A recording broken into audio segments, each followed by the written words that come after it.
Okay, it's 8. I expect we'll have a few stragglers, but I'll go ahead and we can start introductions. My name is Darhas Patina. I have originally a background in computational fluid dynamics, did a lot of work in hurricane research, worked for the state and federal government for about 15 years, and now I work at Quansight, which is a company that we help clients use the open source Python, scientific, and PyData stacks.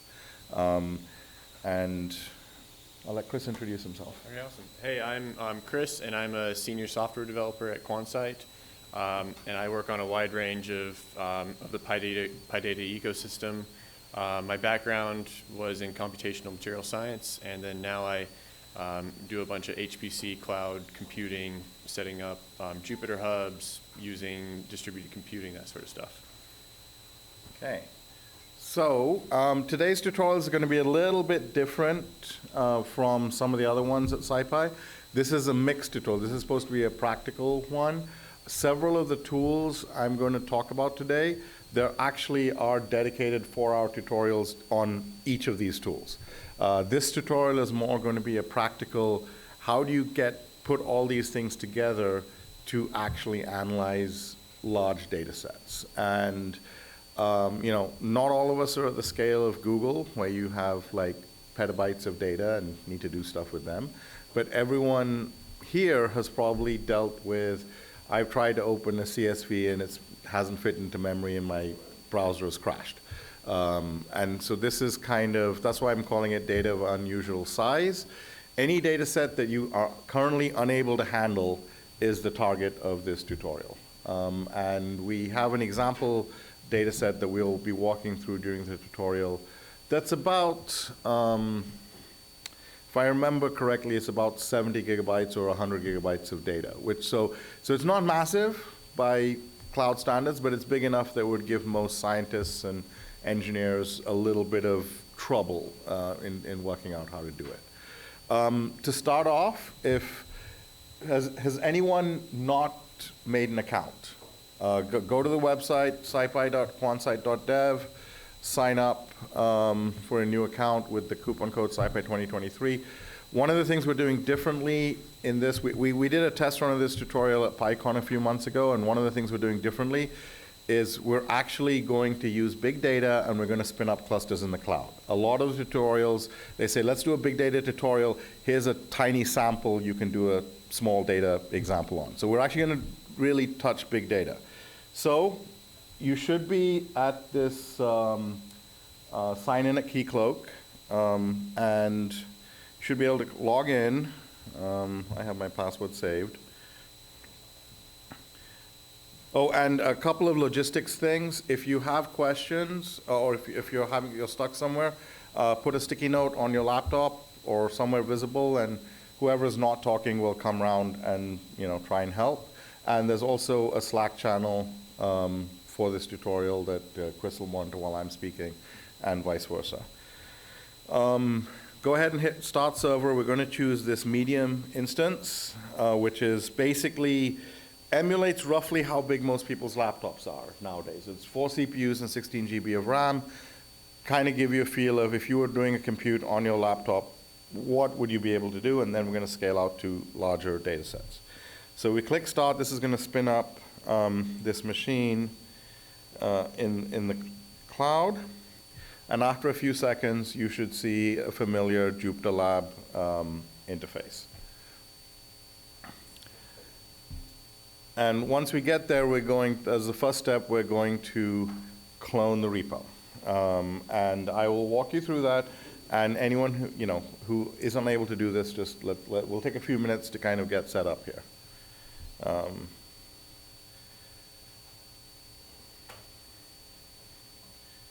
And so giving it a couple more seconds. Actually, while I'm waiting for that, who here has used tools like Spark or Dask or Ray or any of these tools before? Has anyone used any of those tools? A couple of you. Okay, good. What about, has anyone done any plotting of large data sets? What kind of data set sizes do you typically hit? Any idea? Any? Couple of gigs, okay.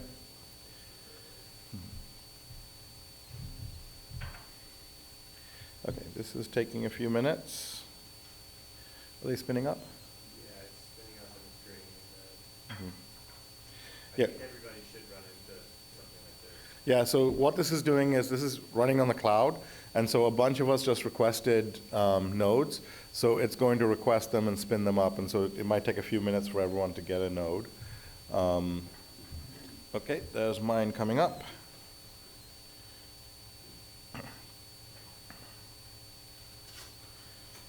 Okay, actually, let me close all these.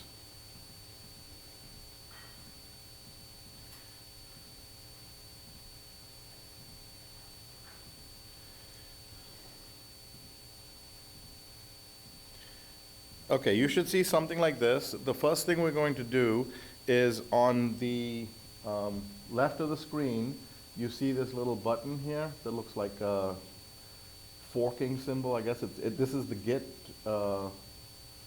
Actually, let me go here first. Okay, click on this little Git symbol, and we're going to click Clone a Repository.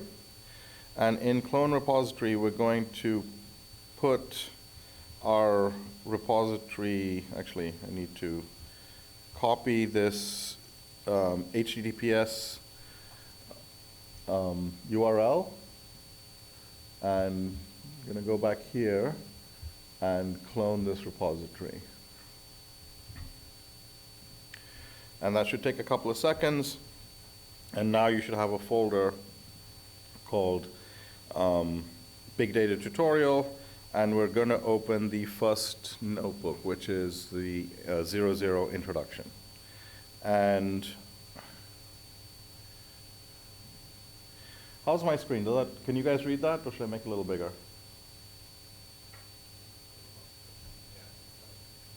Okay, I'll just go one. Okay. Okay, so today we're running this tutorial on Nabari, which is a cloud platform that Quansight builds. It's an open source platform. The tools are agnostic to the platform. You can run these tools on your desktop, use all the cores on your desktop. You can run the tools on HPC. There are also services like Coiled and Saturn Cloud and other places where these tools, you can just use them without having to set them up. So nothing we're doing today is tied to the platform you're using today. And also, I do want to point out Pavitra. She was supposed to be a SciPy. She did a lot of work on cleaning up these notebooks and putting the exercises in. She was unable to make it to SciPy, but I just wanted to give a shout out to her. Okay, has everyone managed to clone the Git repo? Good, good, okay. So roughly we're going to do this. The first hour I'm just going to do a basic introduction, get folks now kind of situated. We're going to just walk through the data set that we're going to look at today and kind of get a feel for the data set. We're going to do some basic pandas and basic visualization, which should be straightforward, no big data yet. This is just kind of get comfortable with the data. And then in the second hour, we're going to start switching to Dask, which is one of the tools we're going to use today to do big data. But the point today is to teach you how to think about large data sets, not necessarily how to use Dask. There's another very, very good Dask tutorial. It's a 4-hour tutorial. But a lot of what we're going to do, like we're going to talk about storage formats, we're going to talk about when you're doing large data sets, what are the things, what are the shifts in thinking? Like there's kind of a idea that everyone wants a magic make faster, make bigger button. And there are tools that will do that. Like there's a tool called Modin and something else, which you can just take your pandas code and say, make it work faster and make it work on bigger data sets. That will take you a certain extent, and then you'll hit a wall, because to really use big data, you have to understand how to think about large data sets. And so that's one of the things we're going to try and do today is to change the way you think about large data sets. And then the tools are secondary once you're thinking that way. So the second hour, we're going to kind of give an introduction of using larger data sets, both from an analysis point of view and from a visualization point of view. And then the third hour, okay, yeah, so we're going to go into, then we're going to start doing more complicated dashboards. And at the end, we're going to talk about building some pipelines and sharing your work and things like that. There are several sections that say your turn, and most of those have 3 dots, and the 3 dots have the solution. So if you want to try it out yourself, make a new cell, try some things out, and then we'll walk through the solution together by clicking on the 3 dots. And raise your hand or put a sticky note on your notebook if you're stuck, and we'll come around and try and help. I think we're good, okay. So looking at our data set, we downloaded from the Bureau of Transportation Statistics the airline on-time performance data set. And we kind of felt like everyone has dealt with airline delays, and it's a fairly accessible data set. I know some of you probably dealt with it on the way here. So we're going to a lot of big data analysis starts with small data analysis. Get a small piece of data, understand its structure a little bit, and then switch to a larger data set. So for now, we're going to take about 1 year of data. And this is data that we've uploaded onto a GCP bucket in the cloud. And as you can see, it's a bunch of CSV files. Each CSV file is about 200 MB. And so individual files, these are about the size you'd read in. I'm going to import a library called GCSFS, which is basically a file system library for data in the Google Cloud. And all here I'm doing is just listing all the files that exist in 2002. And I'm just going to read them with pandas. And we have a JSON file that lists all the data types, what all the columns are. I'm not going to go into that now, but it'll become important later. And then pandas doesn't have a way to read multiple files. So the typical way you read multiple files in pandas is you loop through all the files, you append them to a list, and then you concatenate the list. And this, I'm going to kind of show you something while this is running. Here, I'm going to show you the machine resources. And you see this memory. This one here, memory here. Every now and then you'll see a little bump in memory as it reads another file. Now this is going to take about 4 minutes to 3 or 4 minutes to read these 12 files. And as you can see, the memory usage is starting to go up. And you can also see it down here. Right now we're using 2.45 gig. We have, theoretically we have 16 gig available, but some of that 16 is also system processes and stuff. So really we probably have about 14 or something. And you can kind of see as we're reading this, our memory usage is going up. This is going to become important, and we'll see later, sometimes you'll also see spikes in memory. When reading or doing calculation, you sometimes may have a spike in memory which is larger than the data set you're reading. This is going to become important because this is the primary reason your computational will crash. Like either your browser, your Jupyter window, your Python process. Primary reason it's going to crash is because you're going to run out of memory. And just, I read 1 year of data, and let's see, what are we at now? We're at 5 gig of memory. Take a couple of seconds to finish reading this, and then we'll move on. And we are actually going to intentionally crash a couple of times today, just to kind of give you a feel for what you can realistically do on one machine. So while we're waiting for that to run, any questions? Oh yeah, actually go here. You see this cup icon? If you click that, there's a button called Machine Resources. If you click that, it'll open it up, and then you can drag it to whichever part of the screen you want. That's actually an extension to look at GPU resources, but since this instance doesn't have GPUs, you're not seeing the GPU resources there. Okay, so that finished running, and if you look at it, right now we're using 10 gig, 10.66 gig to read 1 year of data. I actually have 20 years of data for this data set. So you can kind of see we already have a problem. I have 20 years of data, and I can barely fit 1 year into memory. So So I'm concatenating it, and you see when I concatenate it, there's also a little bit more of a spike in memory while it's doing the concatenation. Oops, I actually crashed out of memory. I think I did it twice, that's why.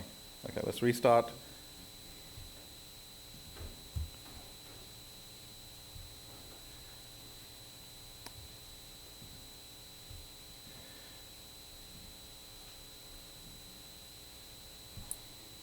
So again, I inadvertently, because I ran that cell twice, I inadvertently showed you what I was telling you, is there's only a certain amount of stuff you can do with 16 GB of RAM.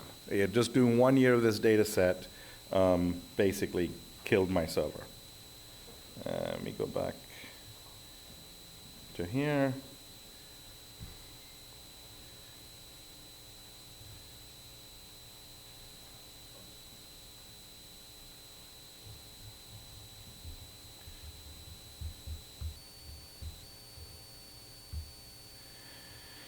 So I don't want to wait another 4 minutes.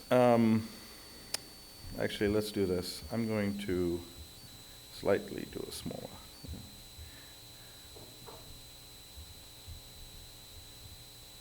Since I crashed, I'm actually going to only read 2 months of data in because I just want to talk about the data set structure right now instead of trying to load the entire data set again.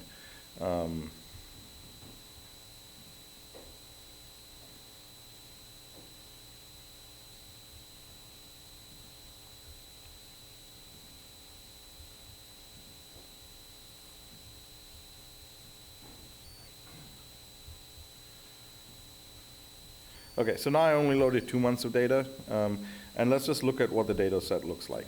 If you look, you've got a table, there's lots of columns. Like if we look at the actual, just for simplicity, I'm only looking at 61 columns of data, but there's actually I think 128 columns in this data set. And actually, if you look, a lot of these columns are actually empty, like div 5 airport ID. These are about if an airplane was diverted from its original location and stuff. So if you look, we've got year, month, day, you've got the airline, you've got which city it left, which city it arrived, what kinds of delays, how long the delays were. It's a very rich data set. Okay, so I'm going to run total time people spent on a flight in 2022. In my case, it's actually just 2 months because I just made the data set smaller.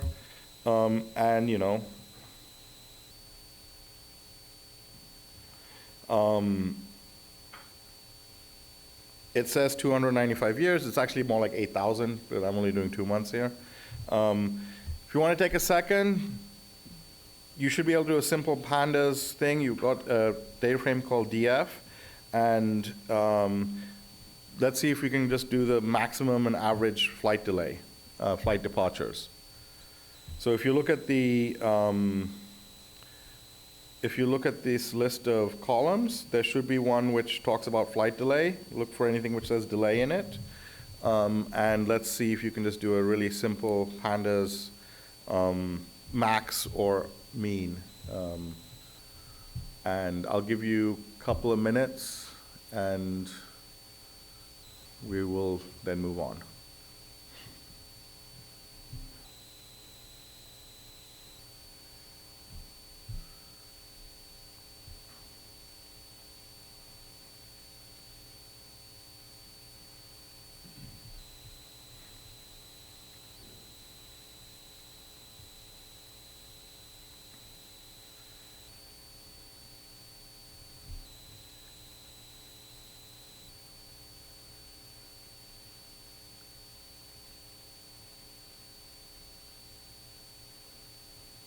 People still working on it, or do we want to move on? Okay, well, I'll go through the solution. This is just a simple pandas dot max and dot mean, and it shows you the maximum delay was 44 hours, and the mean delay was 13 minutes. Your numbers will be a little different because I'm only doing 2 months here, you're doing the whole year. Okay, guesses. Which is the worst airport and airline? Airports, come on. Any? Austin Bergstrom. As someone who lived in Austin for 20 years but no longer do, I'm happy. Hmm?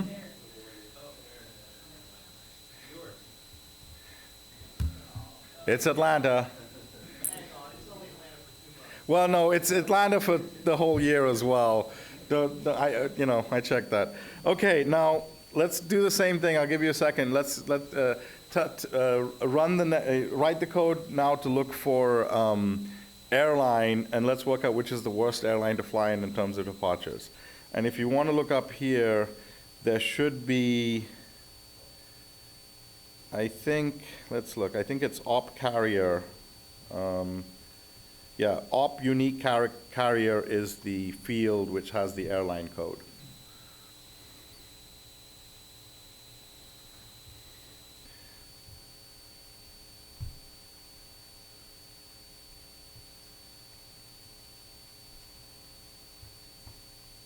This is a fascinating data set to explore.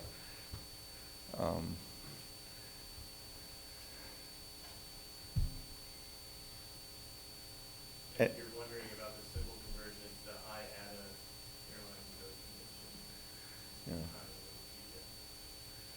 convention. Anyone want to shout out an answer if they've run it?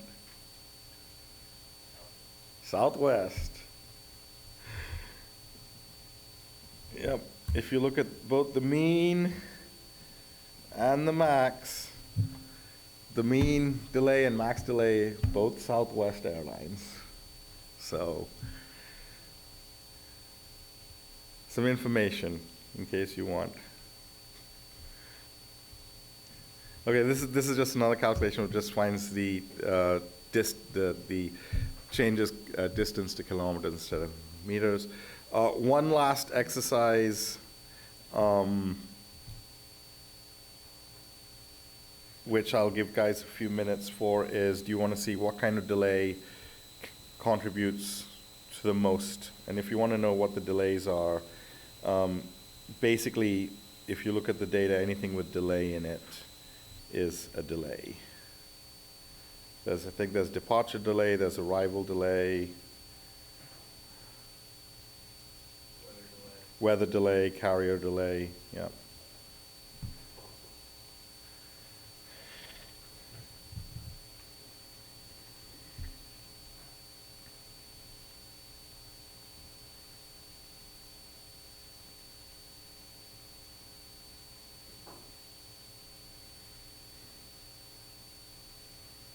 Actually, in interest of time, I think I'll just show you this and move on, since this is just pandas at this point. So this is just selecting out several delays and then summing them and oh, why did that fail? I'm not sure why that failed.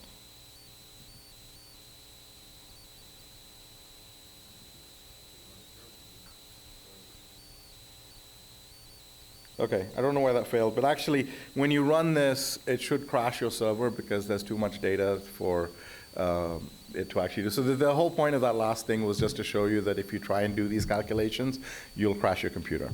So we'll move on to there. I'm going to introduce some new plotting tools. Who's used the HoloVis set of tools, like HoloViews or GeoViews? So I'm going to show a tool called HVPlot. And HVPlot is, there's a suite of tools. There's another tutorial on this tool, actually. And this is a suite of tools to do interactive data viz. And it works very well with large data sets. And so HVPlot is a high-level API that mimics the dot-plot API of pandas. And also gives you, it uses reasonable defaults for a lot of stuff, so you don't have to set a lot of settings. Underneath the hood, it actually uses HoloViews and Bokeh, and if you want to customize it deeply, you can move to those APIs, but this gives a nice high-level API which you don't have to think about much. And just as an example, I'm going to import pandas, and then I'm going to do this. I'm going to import hvplot.pandas. And what this does is it will replace the pandas, it will attach hvplot to pandas data frames. And I'll kind of show you that in a second. So I'm going to read in 1 year of data again, but I'm only going to read important columns. I'm not going to read all 130 whatever columns. And we're going to go into this in another notebook a little bit later, but I'm actually going to read data from a Parquet binary file, and I'm only choosing 1 year, and I'm only choosing selected columns. So this makes our data set smaller than what we did earlier in the first notebook. And we're going to talk about this a little bit more later. I'm also going, again, I want to show you plotting. I don't want to crash your instance. So I'm going to also just pick 4 airlines: American, United, Delta, and Southwest. And so that gives me, instead of about 6 million rows, that gives me about 3 million rows of data. So how would you plot data with Matplotlib? You just do a dot plot, and you get a plot, which is nice. And I love Matplotlib. It was the first plotting library I learned in Python in 2008, and it's great for high quality print plots. So if you want a plot for your dissertation to put in your in a document, go with Matplotlib. But we want something interactive. We're talking about interactive visualization. We want to explore data. So now we look at this. We did flights dot group by FL date is the date of the flight, and I'm doing the mean departure delay. So this is the mean departure delay for every day in January. I'm going to do the same plot, and the only difference is instead of dot plot, I've got dot hvplot. Okay? And now I got another plot. Yay! But this is now interactive. I have hover tools. I can zoom in. I can pan. I can say, So you have a much richer plot that you can interact with and explore data. And we will use this later when we go to bigger and bigger data sets.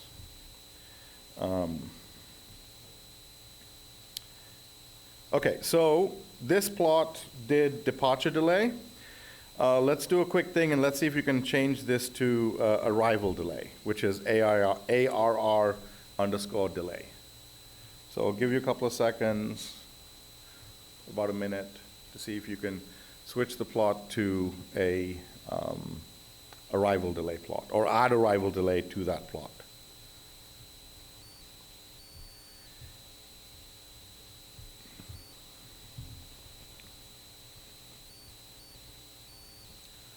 So we're going about the right speed, folks?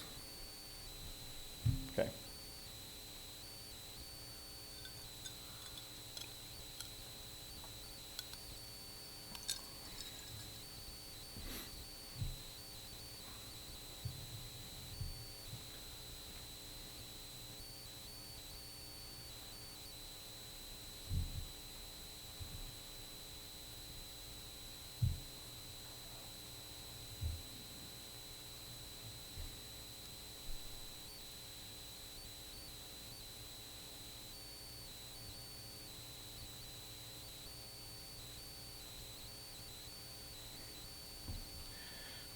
Okay, moving on.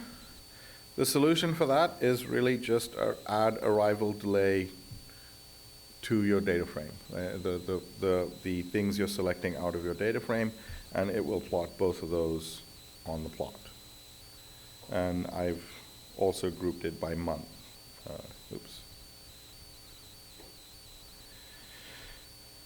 So now I'm going to give you a couple of other features that hvplot has. One of the features that hvplot has is it can intelligently do multiple plots, or it can add widgets to your plots very easily. And later in further notebooks, we'll look about controlling those options a little more. But here, I'm going to take my data sets, flight subset. I'm going to do a histogram with departure delay. And I'm going to say I want to organize the histogram by the carrier, by which airline. And then I've got some details about the histogram. I want 20 bins, I want the bin ranges, the width, and I want to use subplots. That means multiple plots. So if I run that, I'm now going to get a set of plots with each carrier. So if you look here, I have, American, Delta. Oh, I guess I need to make it smaller so you can see all of them. So you can basically see all the plots from the 4 carriers, the histograms. And these are interactive. You can kind of hover and see what the counts are and things like that. Now, I'm gonna basically say I'm gonna group by the carrier, and I've left off these subplots. And so what it's gonna do is now it's gonna give me a widget to choose which carrier I want to see. So right now, this is actually, this plot worked because I only had 4, but if I had all 100 or so carriers, this plot would have been really annoying. And so here, I'm giving it all the data, like flights, but I'm basically grouping by carrier, and it's automatically giving me a widget to choose the carrier. So I want to go back to American, I can choose American, this will update slowly. So HVplot will intelligently, if you give it a data frame and some of the columns in the data frame are not defined, like as an axis, then it will make all of those columns into widgets which you can select. And it'll try and guess what you need the most. Okay, so as an exercise, make a different plot with the data. And if you go to hvplot.holoviz.org, you can basically go to the reference gallery and you can basically see all the plots available. The example we do here is the violin plot. So see if you can take this code on how to do a violin plot and work it into this. So here we did hvplot.hist. Let's see if we can change this into a violin plot. And to do that, you may need to look a little bit at the violin plot format and use the same data set that you used up here. That makes sense as an exercise? Okay, I'll give you a little bit longer on this one.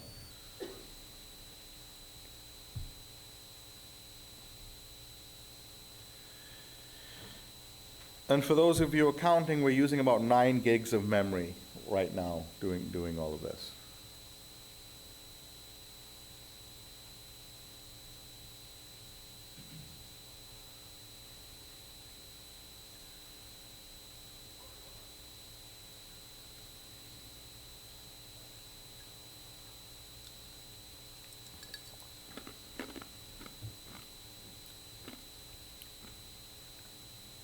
Any questions while folks are waiting on that?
So folks succeeding, failing, how's it going?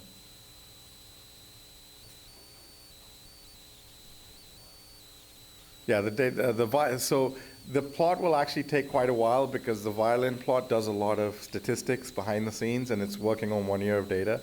So it actually takes a reasonable amount of time for the plot to show up.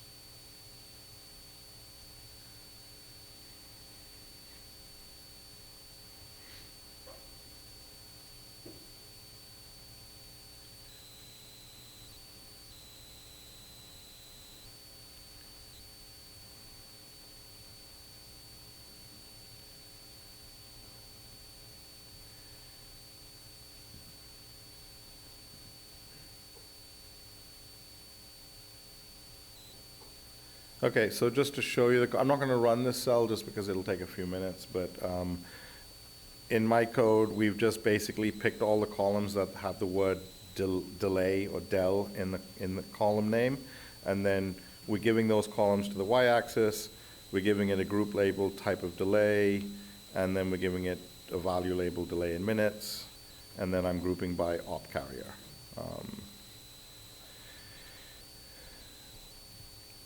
Now, the HV plot has another nice little trick for compositing and overlaying plots. And very simply, here I'm just going to do for delays, I'm going to group by the day of week and the carrier, and I'm going to calculate 3 types of delays, the minimum, the mean, and the maximum. And if I calculate that data frame, you'll basically see I get a table like this with, for each carrier, min, mean, max. And so here I'm going to make a couple of different plots. One is just a min, max. It's just an area plot with the day of week, and the min and the max is 2 lines, and then grouping by the carrier.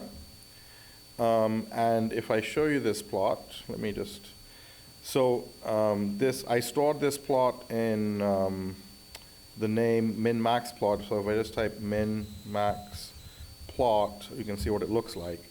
It's just a area plot with a drop down for the carrier.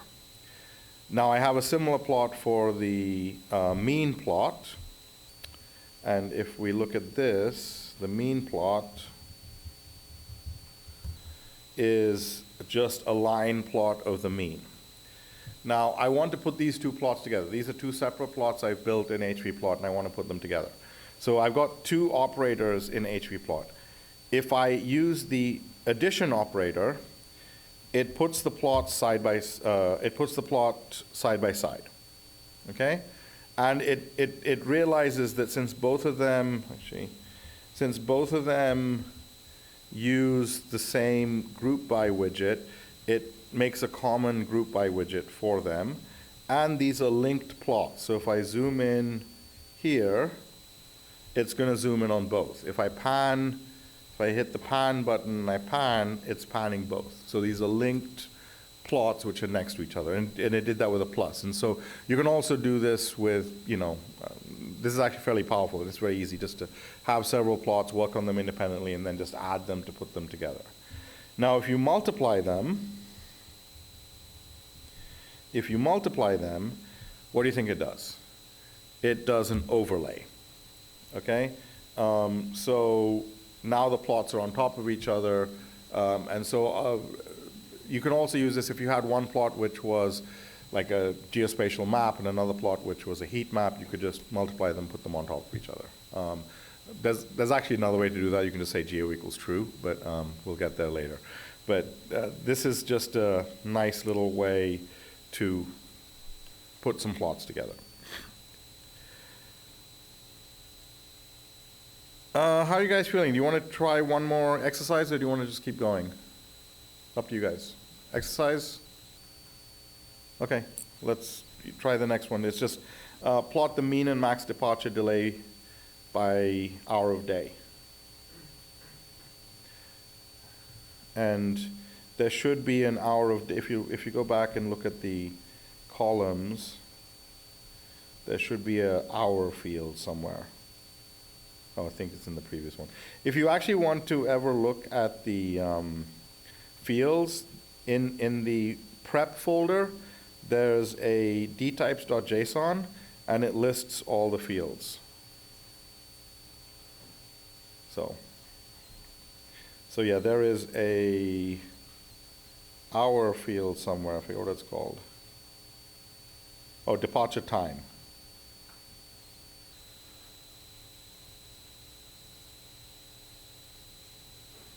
Okay, moving on, looking at the solution. Here we're just saying, okay, there's a departure where, oh yeah, so we're doing a little calculation. There's a CRS dep time, and we're converting it to an integer and dividing by 100 to get the hour. And then we're doing a group by on the hour, and you get the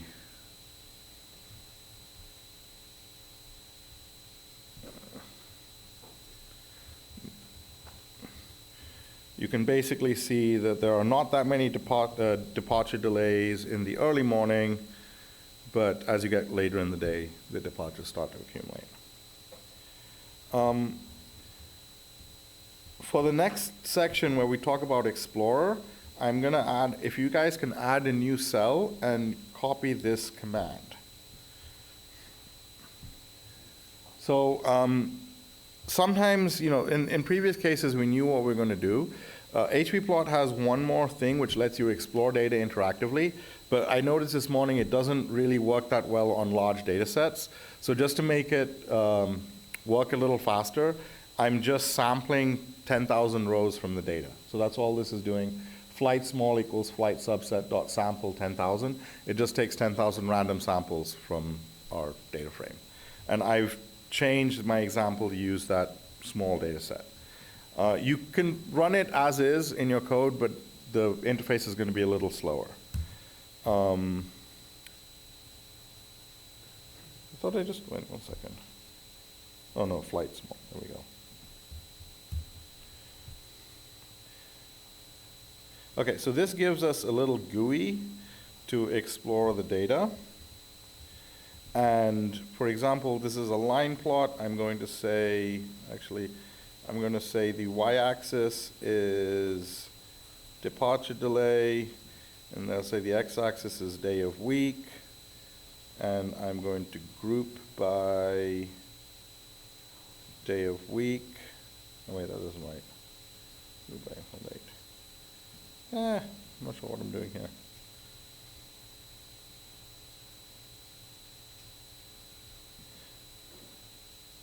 There we go. So this gives me a way to explore the data visually, and I don't usually use this because I don't like it, but once you do that, you can basically look at the code it's generated, and it just kind of gives you the code that did that plot. And your mileage may vary. I don't particularly use this feature that much, but if you have a small data set and you're trying to understand and plot different things, it gives you a graphical way to do it. I'm not going to do the next exercise because it's just playing around with this UI, but you know, you can kind of set labels and styles and operations and all sorts of stuff. Lastly, for the folks who I mentioned earlier for geographic displays, I'm just going to do a quick example here, and then we'll take a short break. Here, I'm going to read a set of airport locations. So this is a GitHub repo that has the IATA names for all the airports. Basically, it kind of tells you what each airport code actually is, and I'm going to do a little bit, and so if you look at flight delays, I'm going to calculate the mean flight delay by origin airport. And then I'm going to do a merge, so I can merge the airport names with the, so this gives me the latitude, longitudes of the airports, and my other data set only has the airport codes.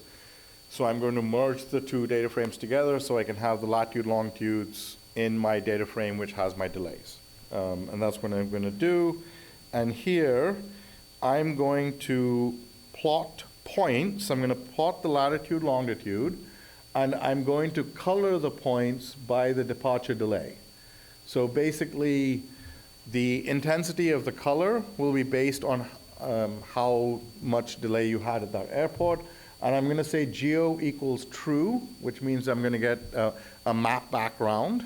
And I'm going to use the Esri map, but you can also choose other tile servers like Stamen or whatever. And so that's one line, and now I get, in a second, a nice little browsable map with hover that shows me the delay. Actually, I guess if I modified it, I should really show the airport name here. But again, one line of code, now you have a nice geospatial interactive map. And we're going to repeat all this with bigger and bigger data as we go on today. So that's this section. This is basically nothing new, pandas, introducing htplot, and getting a feel for our data set. We'll have a short 5-minute break, and then we'll move on to the interesting stuff, which is let's learn about Dask, which Chris will take over. Okay. So we, at this point, have been doing everything locally on our machine, and now we're going to start using, in Nebari, we've made it very easy to scale up and use Dask clusters, and we're going to be demonstrating how everybody can connect to that. So previously, I wonder if they're going to, yeah, it's kind of shown here. So we have the client, which is what our Jupyter notebook that we're currently interacting with Dask with. And then Dask has basically a server worker architecture where there's a centralized scheduler that's taking place, and then it creates N workers. And these workers can exist anywhere on your cluster. If you're on an HPC cluster, maybe each job, every node that you get will be a corresponding worker. In the cloud, maybe every VM will be a corresponding worker as well. And then again, you have a centralized scheduler that kind of coordinates where all the tasks get scheduled. In the current way that we've been running this, we've been running it locally on the given node that we're on. So the scheduler, the worker, and the client have all been in the exact same place, which isn't, I mean, it's totally possible to use Dask in this way, but it's not the ultimate intended way. You really want the workers to have their own compute nodes. So with this in mind, we're going to be scaling out these workers. We also want to introduce that we're using a library called Dask Gateway, and this allows a very seamless way to launch Dask clusters for users. Dask Gateway works in HPC centers. It works in the cloud very well on Kubernetes. It's just a very useful tool, and we use it pretty much everywhere. It's very nice because it abstracts all of the Dask scaling up logic from people. To use it, it's quite simple here. Just use the Dask Gateway library. And then another thing that we've configured this in Nebari, but you can set a whole bunch of options for when people create the Dask cluster. In this case, you can choose which environment gets used. And we will just make sure that this is global data of unusual size. So as soon as you start working in a distributed context, you will immediately run into the problem that you have multiple nodes that all need to coordinate the environments that they're on. Let me jump in here a little. As soon as you work in distributed computing, you're going to have the issue that the software you want has to exist on all the computers you're running this on. And so if you have certain versions of packages, certain versions of Pandas, certain versions of scikit-learn on your client computer, your laptop or your cloud node, when you spin up 100 workers, 100 computers, that same software has to exist on all the 100 computers. This is something that our platform, Nebari, takes care of with Conda environments and Dask Gateway. There are other services like Coil that do it for you. Or if you run things yourself on a cluster, you're going to have to manage how are you going to send that, like those software environments to all the workers. So that drop-down use this environment is actually hiding a lot of complexity. Yeah. Yeah, it's a hard problem, and even if you're in an HPC cluster, how do you get your given Python environment on those worker nodes that you have? Using Singularity or Docker containers is another nice way of doing it, but Or sticking it in the shared folder. yeah, sticking it in shared folders and using like the shared NFS drive. There's just a lot of ways, but sharing environments between nodes becomes a real problem, and it's not like on each node you can do a pip install or a conda install of environments, because you don't have a guarantee that the environments match across all the nodes exactly. So yeah, it can be a very tough problem to deal with. I heard a few that have a problem with making there and replicate what's ultimately usable. Oh, we probably need to give them a Dask role. Oh, okay. So can you do that or can I ask us to? Do you want to give this and I can change all the roles? Yeah, okay, yeah. Okay, so, yeah, so let me explain what happened. We created that registration form where you registered, and the way we have permissions set up in Nabari is if you want to use Dask, you have to be added to the Dask group. And so when we created that registration form, we didn't think to also say whoever's getting registered gets added to the Dask group. So Chris is going to take, I guess, everyone and add them to the Dask group. Would you mind just posting in the Slack channel your Username. So like a shared one that we all have, and I'll make sure it's added. Or do you want to just add everyone who's signed up, like all users? Yeah. That's probably simplest, right? Make Dask the default. Yeah, make Dask a default group for everyone. I mean, I think that everybody will need to re-log in. yeah, so once this happens, you may have to, is it just log out and log in or restart the server?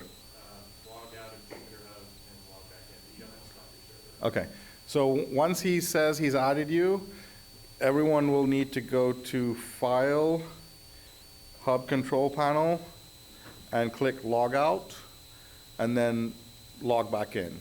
So let us know when to do that. And meanwhile, I'll just explain what's happening here. So here, we've chosen our environment. We're choosing our worker type. And if you need to pass any environment variables to your workers, like if you have some environment variables your code is using, you can also send those over to the cluster. This will give you a cluster. What is happening here is you said, I want a bunch of machines. Dask Gateway has gone on the cloud, on Kubernetes, and said, hey, give this person access to a bunch of machines. And it's given you this client.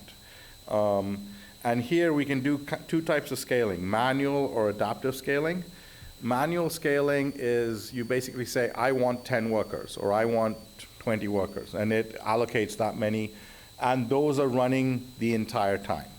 And so one thing you'll find out once you start using cloud resources is things can get expensive, especially if you leave things running. And so we typically don't do manual scaling. Instead, we do adaptive scaling.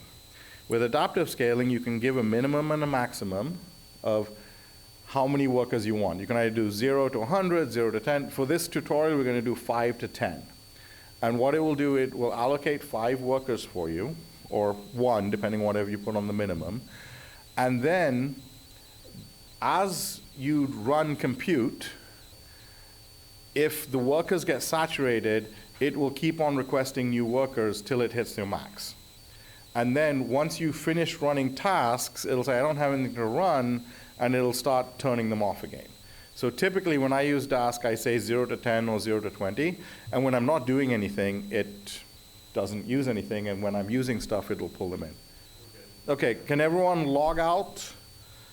Again, go to File, go to Hub Control Panel, and then click Log Out. And then click Sign In again, and sign in. And then you should be able to go back to, yeah, just click My Server, and it should take you back to your server, basically. And we were on number 3, right? and then try and run the Dask gateway command again. Did that work?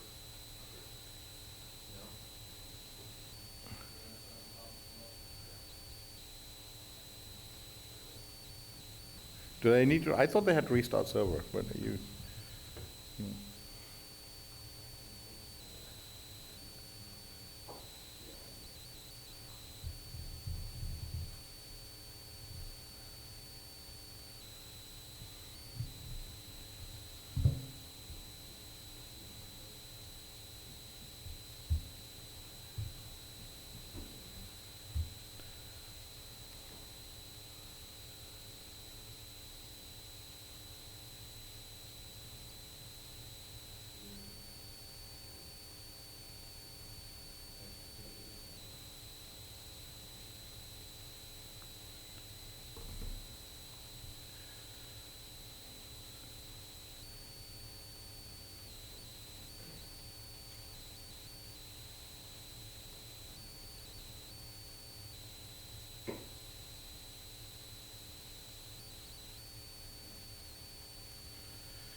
Okay, while he's working on that, I'll go through the rest of this notebook as more of a demo, and hopefully by the next notebook we can kind of get back on track. Could we try it just one more time? Okay.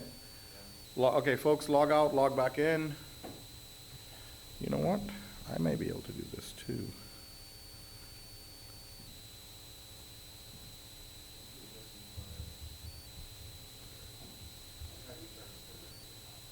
Yeah. Okay. Well, I just added the role for you all, so I hope that works.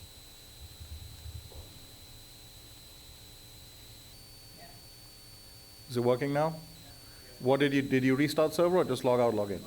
Okay, log out, log in, yay. Let's do it. And make a note for the, I know what it was, because I set you all to get a new default group, but it only does that when you're a new user. Oh, okay. So now I just like slapped on the role to everybody here. Okay, so we should be good. Let me know when everyone's run this command, this cluster command here, and this get client command. Let's wait a couple of seconds, and if you can put your sticky note up if you've run the command, that way, okay. Okay, now there's one other thing we're gonna have to do as a one-time thing. You see this link which says dashboard? Click on this link, and it will take you to it'll open another website, and here you're going to have to log in one more time. It didn't ask me to log in because I'm already logged in, but go through that login flow. And then you'll have access to the Dask dashboard that shows you all the statistics about what's running and where it's running and all that kind of stuff. Are the Dask workers spinning up? Because I'm not seeing any yet. Oh, you know what? I didn't hit adapt, that's why. Okay, once you get this image, click on the adaptive scaling, put a minimum of 5, a maximum of 10, and click adapt. I would expect it to take probably 3 to 5 minutes. Yeah, so you should start seeing things come, but who has managed to get to this spot where you can see this Dask dashboard after logging in a second time? Click. So click on this link, which says dashboard, and then it'll open a new thing. It'll ask you to log in again, log into the same password, and you should see something like this. Raise of hands, who's got to this point? Okay, we've got 2 people, 3 people, 4, we're getting there. If you don't get to this point, just let us, put your little sticky note up, and Chris will come look.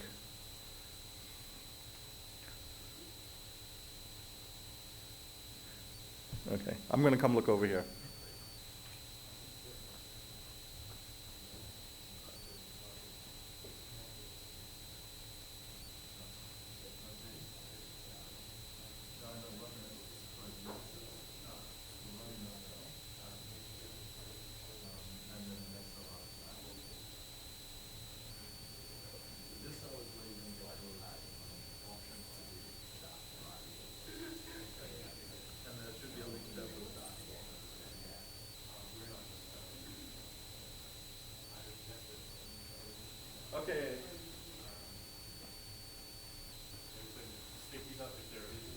Stickies up if you're still having an issue getting to this.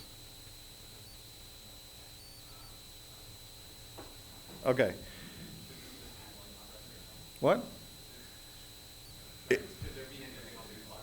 It'll be blank until you start getting some worker nodes. So right now, if I click on workers, it shows nothing because I don't have any yet. If you look here as well, or actually, no, I have 5 workers now. If you look here, it shows me that I asked for 5 and I got 5 because I said my minimum was 5.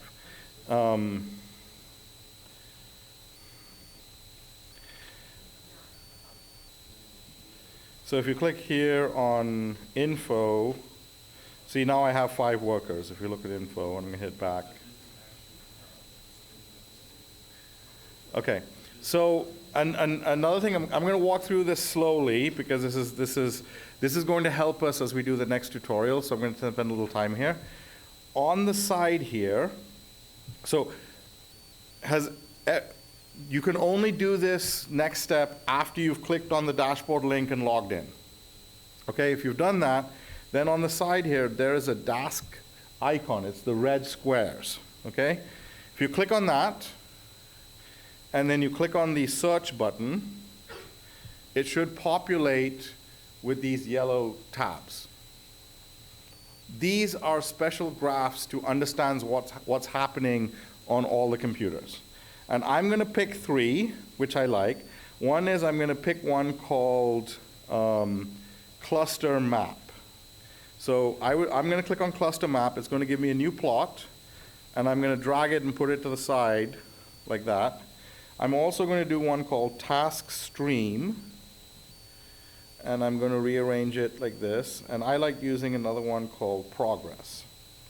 So these are the 3 which I like, and you can drag them and arrange them the way you want.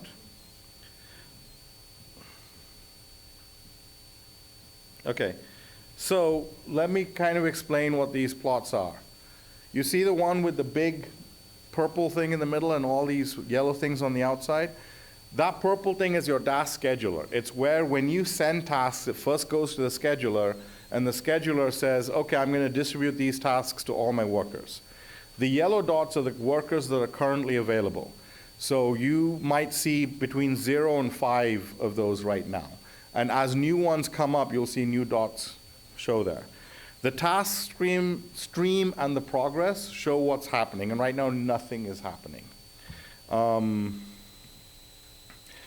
I'm going to take, if you remember, I'm going to make a new notebook. So remember, we have this thing called DDF, right? It's our Dask data frame, okay? I'm going to do ddf.head. And what does head do? It gives me the first few things. And if you look at this, if I run this, you'll see there's a read CSV happening up there. And it did something and, finished really quickly. That really didn't do anything useful. So I'm going to do a max, okay? Actually, let me do a sum. Now, in the sum, what you're going to see is a list of tasks and a list of compute. And over here, wait, actually, sum didn't do anything because it's lazy. I'm going to do sum.compute. Okay, this is going to take the sum of everything in my data frame and then compute it. And you should start seeing stuff happening in these graphs. In a couple, oops, I didn't hit enter correctly. Okay, so now, if you, let me see.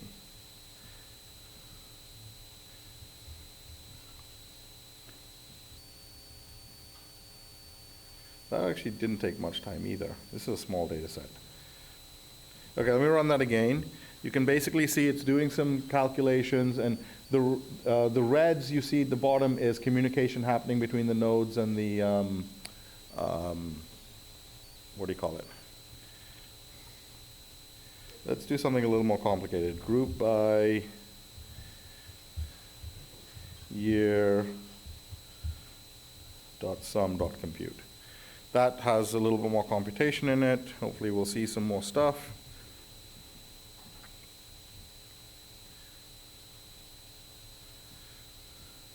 Okay. Did everyone get to this point where they can run some things and see some stuff happening?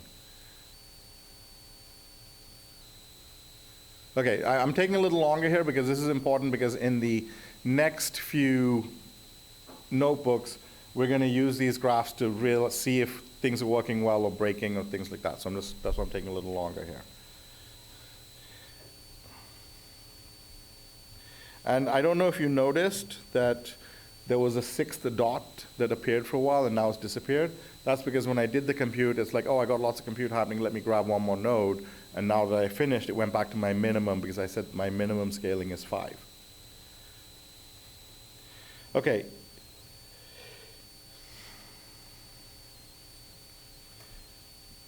Do you want to try this or should we move on? Compute the longest flight distance across the data set. Okay, I'm gonna walk through this because there's some other exercises in the next one and we lost a little time with this other stuff. So if you look here, actually I already did this kind of. It's basically I've done the max compute. And you can see it's, you know, if we can also go here and we can look at, let me look at graph. Let me do this again. This actually shows you a graph of what's happening, and then it's all condensing down to that one value. Okay, the last thing we're going to do in this notebook is we're actually going to shut down our cluster. Because if you're running Dask locally, when you close your notebook, your cluster stops automatically. But because we're using Dask Gateway, the cluster keeps running until you explicitly shut it down. And that also gives you the ability to connect to it later. So we have to explicitly shut it down. I'm going to leave these windows open, but then I'm going to explicitly shut it down. And when I shut it down, in a few seconds, you should see all my nodes disappeared because I shut it down. Do you want to do the next section? Okay.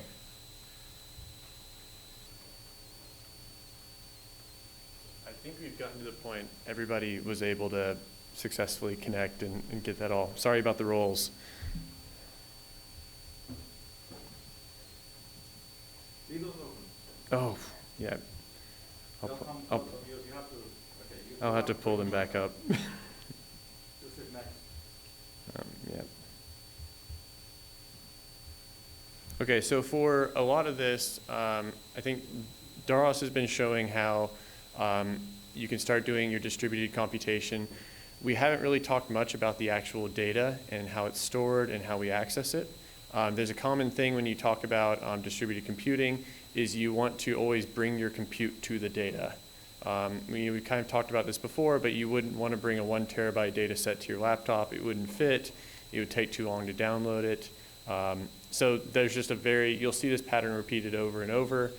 With databases, you basically put the compute right next to the data itself.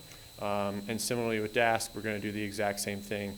Spark, Ray, you always want to have your workers have the data locally and very quick to access.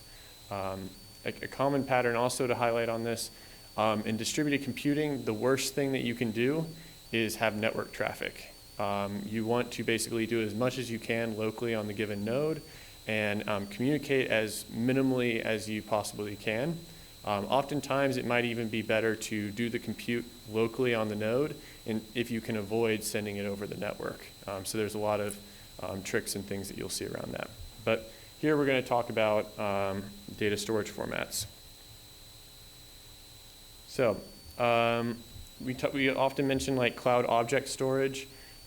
We've mentioned that right now we're using Google object storage, but on probably the most popular one is on AWS, where you call it like S3 object storage. Pretty much everybody has tried to copy the exact same API and interface that AWS came out with that. It is one thing that object storage is optimized for is it is extremely extremely high bandwidth. So you can take really, really large files, and if you're in the exact same compute cluster, you can get those files very, very quickly.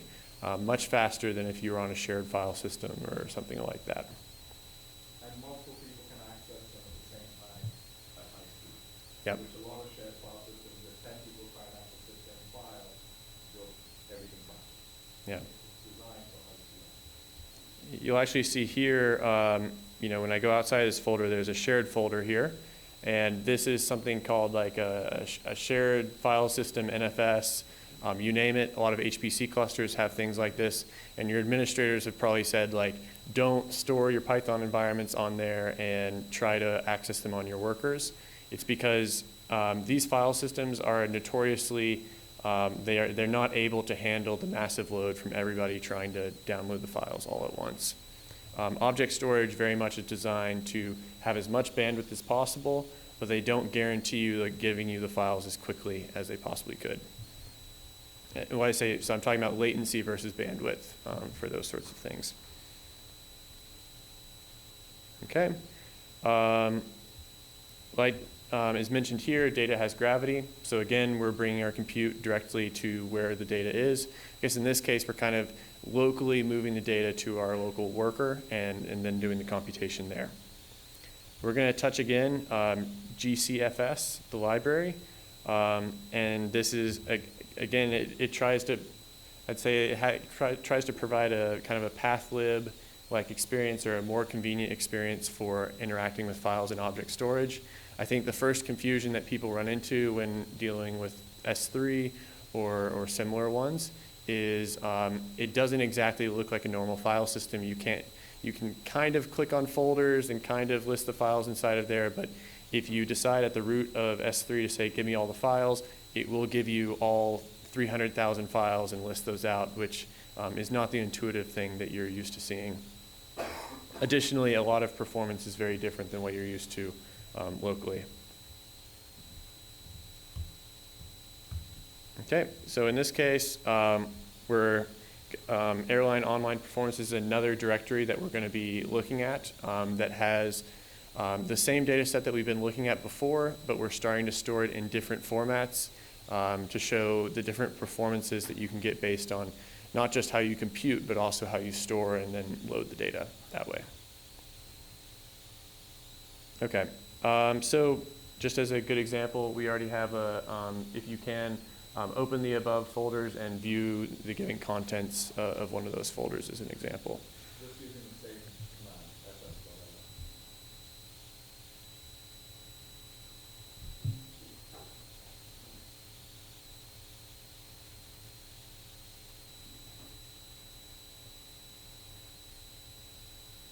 And for some background, this is trying to comply with, there's an underlying library FS spec, and you'll notice that when you're dealing with S3 files or a whole bunch of different file formats, HDFS, which you'll see at a lot of like financial institutions using Hadoop and Spark, it also provides kind of a similar like API to interact with.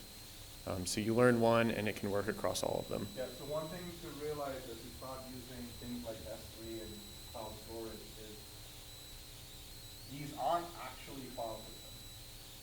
S3 is a key value store, so those aren't really folders. Basically, that entire string is just a key, and the value is the contents of a file. This FS spec software, GCFS, the software you're using, makes it look like a file system, so you can run things like ls, and you can run, you can open files, but under the hood, it's not really a file system, and that has certain implications. If you're a geospatial person and you stick a shapefile on an S3 bucket, or if you use SQLite, since those shapefiles actually assume a directory structure, and since this isn't a real file system, you can't actually read a shapefile from file storage. You have to download it and then open it locally. So it feels like a file system, but it's not, and that has implications for certain types of formats. And there are a lot of weird, like, the performance is totally different with these sorts of things. So, like, for instance, in object storage, you cannot change a line of text in a file and then save it. You actually have to basically rewrite the entire file. And there's a bunch of, so just don't expect, you can't use a normal file system like you would object storage for things. But once you know the advantages of both, there are clear reasons to use object storage for things. So just to show how you view the contents, we just, at the end, just kind of append more to this here. and we see all of the files that we have that we actually interacted with before in CSV format. This is 20 years of data now. Yep. So now we're going to actually start working with the full entire data set and not just the 1 year that we were before. Okay. So another thing, read a given line from one of the CSV files. I think I just want to know about like time and kind of move forward on this, but you can use what you're used to with just a normal open call. So again, FSSpec and this library that we're using provides a Python-like API around this, and you can basically read a given line from the file, from the CSV file. Top line would just be the header. Okay. So again, we're going to be launching a Dask Gateway cluster. This is showing yet another way to interact with the library. You don't actually have to use it as a GUI. You can provide all the options and launch clusters directly in your notebooks or your given script. And if we did shut down our previous cluster, here we should be getting clusters actually quite quickly. Here. Open up the task. You have to delete that and then hit search. Yeah. So I noticed for some people, it was a little bit clunky on how to get this to show up, what you click on, and yeah, this widget is a little bit wonky.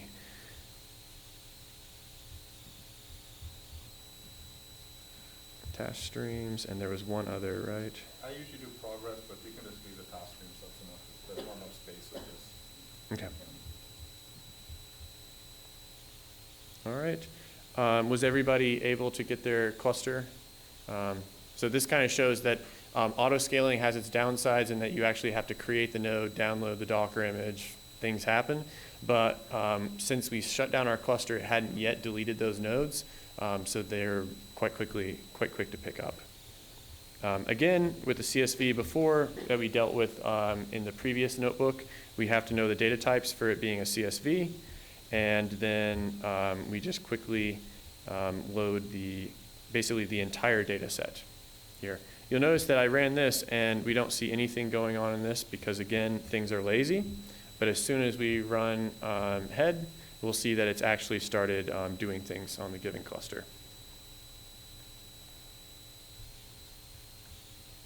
And another thing, they did not have to really communicate between one another because with the given task, it knew, okay, this worker needs to load this given file. Okay, and we get to see a little bit of the data here. Again, I think we're running, we have a time, should we keep on moving? Let's move. Okay. A bit late. So I will just show again, you can use the Pandas API just like we did before.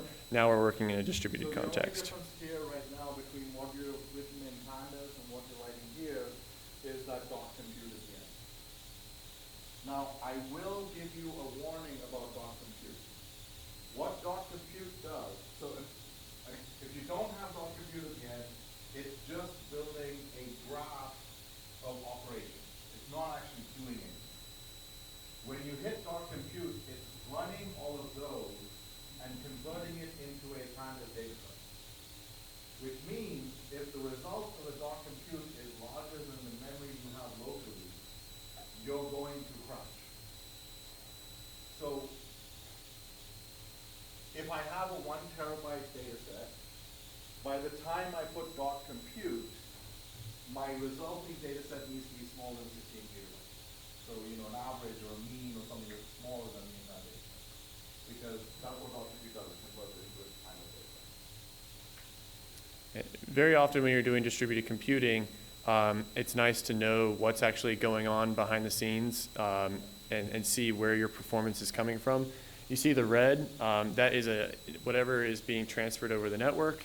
The more red you see, it's kind of nice that they chose the color red because that's what you want to really reduce as much as you possibly can. So this is mostly green, which means most of what is happening in compute. You see lots of red, whatever algorithm you chose, whatever computation is doing is not working well in parallel. And we'll see that in a little bit. In a few seconds, you should see more nodes popping up here as we scale with 10 because it's like very, you know.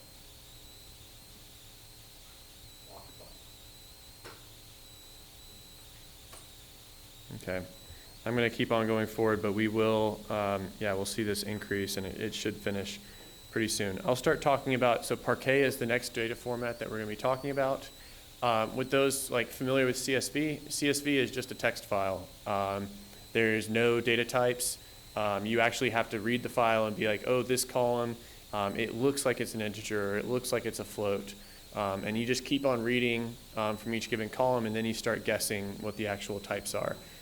This is a big problem for trying to be efficient computationally, because that means that not only are you reading the file, but you're also interpreting it and having to convert all the data to the right types that are needed. It's a very inefficient format. You can also think it's nearly impossible in CSV to say I want to read rows 2 through 10 only. And that's because you don't know where the new lines are in the given text file.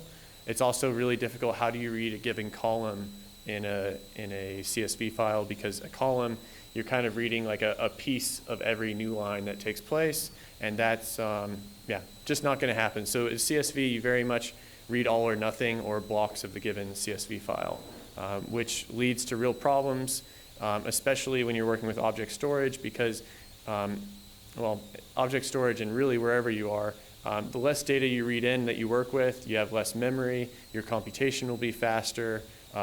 It's just beneficial to read what you need and work with the data that you actually need there. While this is running, just open the dtext column again. That's very good.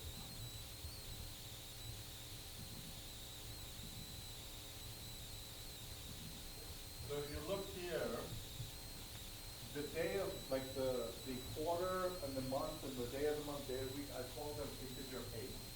So that's a 1 byte integer. Mm-hmm. Okay? 256. Yeah, because it's only, there's only 12 months in a year, there's only 31 days at most in a month, okay? Some of the other things I went in and I called it int16, int32, I think I have float 64s and stuff. So when you're reading one file, it doesn't matter, okay? When I'm reading just one file, I'm reading a short MB file, big deal.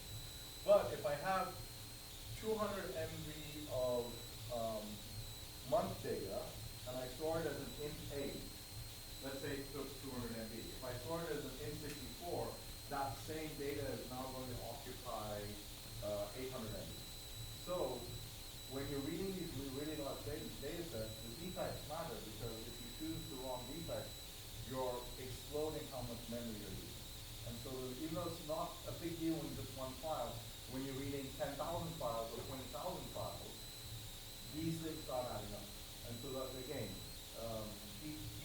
data types matter. Are we not scaling up? I guess we're out of nodes. We have, I think we said to 300 nodes. Yeah, I'm going to ask us to bump it up. I don't think it's Oh, maybe it's more than that. I think maybe it was GPU clusters and GPU nodes. Well, what would have happened here is we would have seen 5 more nodes pop up over time, and the computation would have sped up. Okay. Yeah, like Darha said, the D types really matter. You can even, cheat even more. Like, for instance, if you're representing a given month, there's only 12 months, so you could get away with, I think it would be, I guess you could get away with 4 bits. And you could actually do that sort of packing with these formats. Okay. So Parquet, one of the very interesting things about Parquet is that it allows you to, it stores each given column in your data set contiguously, and it compresses it, and it also puts a given type associated with it. So it will say it is a float 16 or a float 32 or an integer. It will give the exact data type. So now when you're reading your data into memory, it doesn't actually have to try to interpret the type anymore. It is compressed. So if we were to look back at the object storage, we would see that these files in Parquet are, say, maybe 100 megabytes, but because they're compressed, when you load them into memory, they'll actually grow significantly larger than the size that you actually have there. But let's kill that competition and move forward. Yeah. Okay. You had a question? Will Parquet store more complicated data No, Parquet is a columnar data set, so basically it can store most of the NumPy and pandas you have. So it won't store classes or anything like that. You'll need to convert it to space-based data. Yeah, and it basically is a column format, and so it's highly efficient to read columns of data. If you say, I only want column, so-and-so column, it'll read only that column of data and not touch anything else. It also has row groups, so you can basically do, actually we're gonna get into some of those. Yeah, we'll talk about those things. Yeah, but you can always also like shoehorn things in, like you could take your given serialized or pickled class and throw it into like a bytes column or something like that. But that's not, you typically want to stick to very numerical formats. Really, honestly, strings are not very performant. No. The Pandas 2.0 and we're not using it, but now high-arrow strings are available inside Parquet. Yeah, I'm still saying, like, I mean, if you can, float and integers is always better. Integers are best if you can for things. Okay, so advantages of Parquet we'll show yet again. Here we are reading that same data set, but we're saying, I don't care about the 160 columns that are available. I only want to read these two given columns.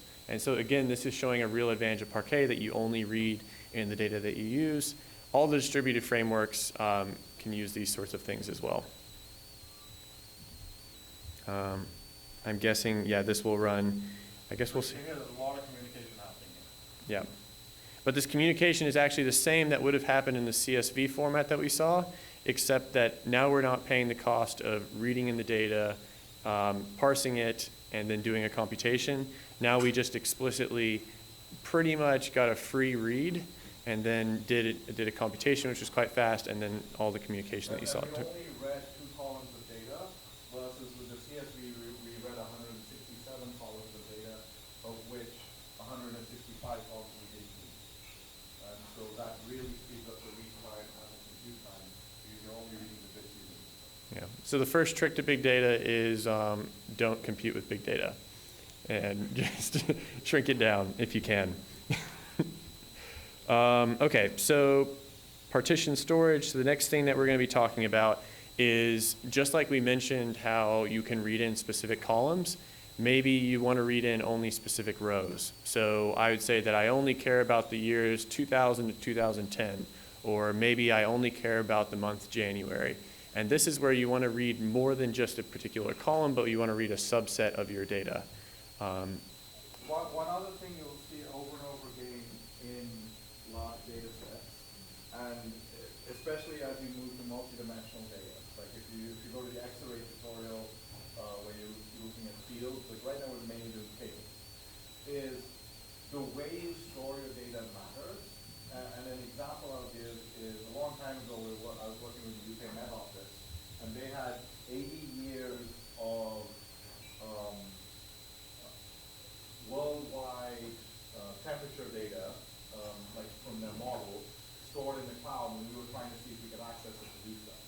But the way they stored the data is each day they stored the entire globe, each day. And so they had 80 years of data stored by day. On any particular day, there was one file which was the forecast for the entire globe. Well, I needed North Carolina for 80 years. And the only way to get North Carolina for 80 years was to download every single day of data for the entire world. So the way they stored the data did not match the way I needed to access the data. And so the only way to actually do my computation was to download the entire data. So this is what we often call partitioning or chunking, because often data sets which are written in the most convenient format to write them. And another example, we worked for a company that was looking at GPS data across the US, and they collect the data every 6 minutes for the entire country. So that's the way they store it. But we were looking at county level data, and so we needed a small area but a longer time frame. And so our access, the way we needed to access the data, did not match the way the data was stored. And we had to have an intermediate data set where we chunked the data by county and we formatted it because that was our access pattern. And usually, most storage formats and access patterns are compromised. Like you can have, if you want to look at data temporally, you store it in temporal chunks. If you want to look at the data spatially, you store it in spatial chunks. Or you find some medium. I'm going to store weekly data by county or something, and that way you get reasonable performance for both use cases. So often, because when you're looking at the cloud, each individual chunk is your, that's how much you can download as a piece. So if you want to get a subset of data, you need to grab a bunch of chunks. And how things are chunked determines what you can, what kind of speed you can get. And now we're going to explore this by looking at two data sets, one which is partitioned by year, one which is not partitioned by year. Yeah. And so there are very convenient tools in, I guess, Parquet, PyArrow, that allow you to kind of say, I want to take a given column and I want to split it into a whole bunch of partitions when I save it on these given columns based on this given increment. And then we'll also, probably get into this a bit, but choosing the size of your chunks is really important. You can imagine that if you're only storing one row per Parquet file, that's a whole bunch of reads that you're doing in object storage. And this is true in HPC as well, but you have basically a pretty high latency, but an extremely high bandwidth large pipe. So you want to basically put through as many files as you Run this cell as well. Okay. Okay, so now if you look, we've chunked it two ways. The first one, we've chunked it by year, so there's a separate file for every year. And the second one, we've chunked it by year, and we just pulled out the data for 1 year. Now here we're just showing the inside, yeah, all of the files there. So previously we had one file for 2022, and now with this partition, if you look, we've got partition by year, and we have a separate file for every year. And you'll see this pattern if you go like multiple columns, they would be like year and this equals that. So you can actually use multiple different columns for how you do your grouping there. Okay, so row-wise filtering. This is another one that Darhas kind of alluded towards. So not only can you also, so here you can read chunks of your certain Parquet files, and this is the way that you basically choose which files you want to actually load. There's another part of Parquet is you can actually even do have like row chunks inside of the Parquet files themselves, and that's yet another optimization that you can do. So comparing this to Pandas, if you were reading a data set in Pandas, and you said I wanted to exclude 2020 data, because that's when COVID happened and it's a bad year for statistics. What do you do in Pandas? You read the entire data set in, you say if year not equal to 2020, filter it out. Think of that from a data point of view. You're loading all the data in, and then you're throwing away what you don't want. Which means your memory pattern is all the data. Here what we're doing is, don't even read the data that doesn't match my condition. So memory usage is a lot lower because you're just avoiding reading the data which has, the year equal 2022. And we can do this because it's in Parquet, and then we've got the, that information in the Parquet file. And we've already shown we've gone from like several minutes using CSV to now getting it done in seconds in Parquet. So not only does the compute matter, but also how you store the data matters equally as much, if not more, for a lot of these things. Okay, since we're kind of time limited, I will just show another example for this. I think it should run quite quickly. And then finally at the end, just to mention here, this is how easily you can convert a given CSV file or a set of CSV files to Parquet files. And in between here, one thing that's not mentioned is that once you read the CSV file, maybe you'll want to set the appropriate types on each column. And then once you save it to Parquet, it will keep track of every single column type that you set there. And there's many things you can do, not only integers and floats, you can also do things called like categoricals. So you can take a column that only has 5 unique values, and you'll convert each one of those values to an integer 1 through 5. And you can, Parquet files are binary, and they use a lot of compression. They use compression by default. So a 200 MB, each of these files is 200 MB CSV file. I think the Parquet versions of those are a couple of MB or a couple of kilobytes. They're a lot smaller. Especially if you look at our original data set, we have all those missing values and like those zeros and ones. All of those is compressed down to that basically. and, okay.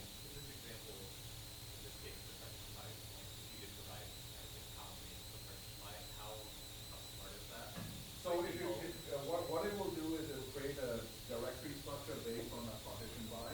So if I said partition by, at one point I had an example. If I did partition by year and airline, for example, then the folder structure would be your main folder, 2022 Southwest Airlines, and then a bunch of Parquet files in that. So it's kind of like a directory structure. You have to be careful, because the way Dask works, you want each node to be full of data. And so if your partitions are too small, like the rule of thumb is your individual partition should be about 100 MB. Again, these are rules of thumb. It really depends on what kind of analysis you're doing.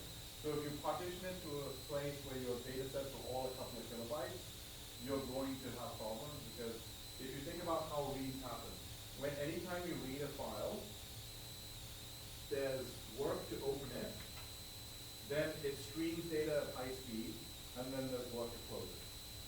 If you have too many files, you spend all your time opening files, and that's where you waste your time. If you have too few files, then when you read it into memory, it's too big to fit in an individual worker. So if there's a balance of, I need the files to be small enough so I can shift them around and they fit in memory, but if they're too small, I spend all my time just opening files. So, and that's why, if anyone asks you how big should my files be, it's like, well, what exactly are you trying to do? You kind of have to experiment with your own data and your own access patterns a little bit. There are rules of thumb, files which are kilobytes big, too small, files which are terabytes big, too big. So I would say, like, if you can get your files in the 5 to 100 MB range for each individual Parquet file, you're probably in decent shape. And sometimes they can be really difficult to have consistent file sizes. Like if you're, for instance, sharding on like geographic location, well, you could imagine that like New York City versus some smaller town are way less dense. So you might have 10 data points in one city, but 10 million in another. And how do you actually balance that properly is not an easy problem for it. Okay, actually, this is just one advanced thing. We wrote a function that did an output, and you got this warning, because this is calculating a new value, but Dask doesn't know what data type that new value should be, so it's guessing, and every time you guess with big data, sometimes it works, sometimes it fails horribly.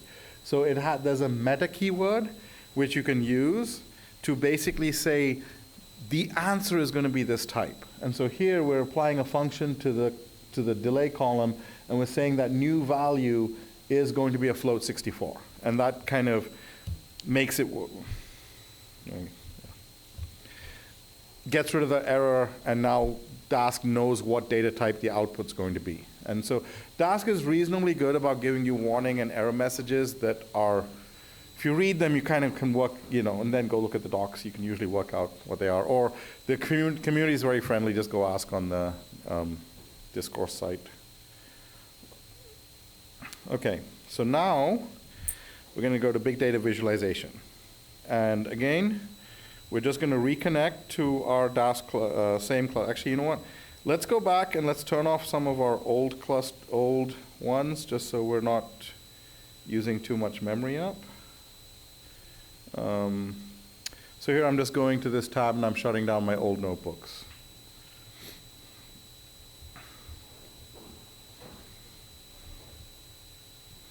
Okay, so again, imports, I'm going to open Dask Gateway. here I've just got a little thing saying, if I already have a cluster, open it. If not, let's launch a cluster. And so I already have a cluster, so it should just open. And okay, I have that. And I am going to just load some of the data, and I'm going to load the full data set, and we've got the head.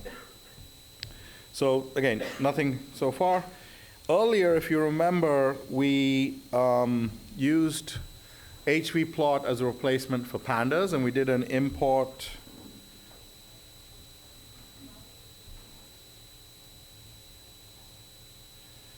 So instead of import hvplot.pandas, we're going to import hvplot.dask. And this is an integration that hvplot has with Dask, so it can use all of Dask's big data stuff and connects it to the plotting library. And I'm also explicitly going to say I'm going to use, hvplot can use multiple backends, like you can use matplotlib and you can use, Plotly and other backends to it, but we're going to use the Bokeh backend. And here, we've actually already run this in the previous thing. We are just going to plot the number of flights each day. And I just so I'm grouping by the date, and I just pick one column, and it could be any column, and I'm just counting the occurrences of that column, and then I'm plotting it. And this does a bunch of computations on the back end, and then it gives me my plot. And we've actually already seen this in the previous notebook. I guess I should use the sorted one, but oh well. Okay. So you guys write your own thing. Let's calculate the weekly distribution. Pick one of the variables. Let's do the weekly distribution of the mean. So basically, this is going to be a group by whatever column is the week, and pick one of the delays you care about, and let's do a mean.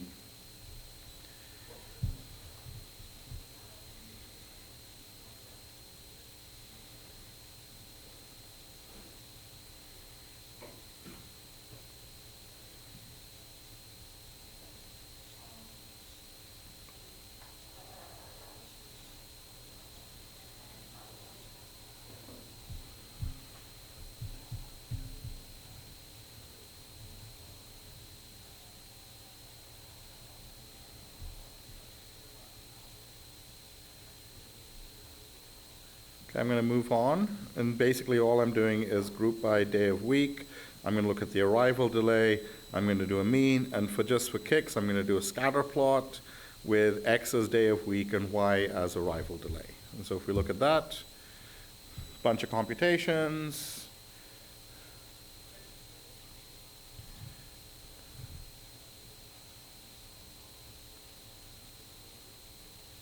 Dask also does some automatic persisting because I'm using the same data frame, and some of this stuff may already be in memory, so it kind of will do that. So now I have these arrival delays. If you notice, if I pan and zoom on this, do you see any new computations happening on the side? Or if I go back to this one, and if I zoom in on here. You're not seeing any new computations happen, right? Any guesses why? The answer is actually in the next cell. Okay, so essentially, think about this. I've done a group by date, or here I've done a group by week. If you look at this plot only has 1, 2, 3, 7 dots on it. The fact that I'm panning or zooming doesn't change the data. There's only 7 data points.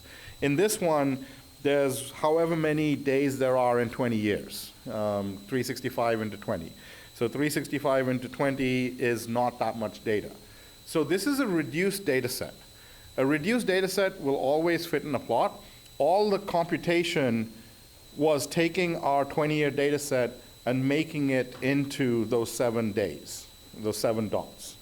So there's no extra computation needed. And anytime you can do that, things are very simple. I have a massive data set. I'm plotting a smaller data set. If I have if I'm calculating the average age of everyone in the US, even though the data set is 350 million people, the result is just one number. And so all the work is done before you get to the plot. Now, there's another kind of plot where I want to look at all the individual data sets. I have 20 years of data. Each day has, I don't know, several thousand flights. And I want to be able to interactively look at all of that data. That is a very different problem. And, if we look at the full data set, I'm just getting the length of the full data set right now. It has 125 million rows of data. Okay? If I want to plot 125 million dots on a plot like this, I will crash my plotting software. Most browsers can handle about 100,000 to 200,000 individual points before your browser runs out of memory and basically Chrome dies on you. Okay, so what are we going to do? We are going to use a software called Datashader. And Datashader, again, is integrated as part of the HoloViz suite and is integrated into HVPlot. And just to make things a little bit easier, I'm just going to take the last 4 or 5 years of what I'm showing will work on the full data set, but it'll be a little slower because I'm only using 10 nodes. If I expand it to 100 nodes, I could do it. So for the example, I'm just going to choose from 2017 till now. And I'm only going to pick our column. So I've read those flights. Datashader basically uses a trick.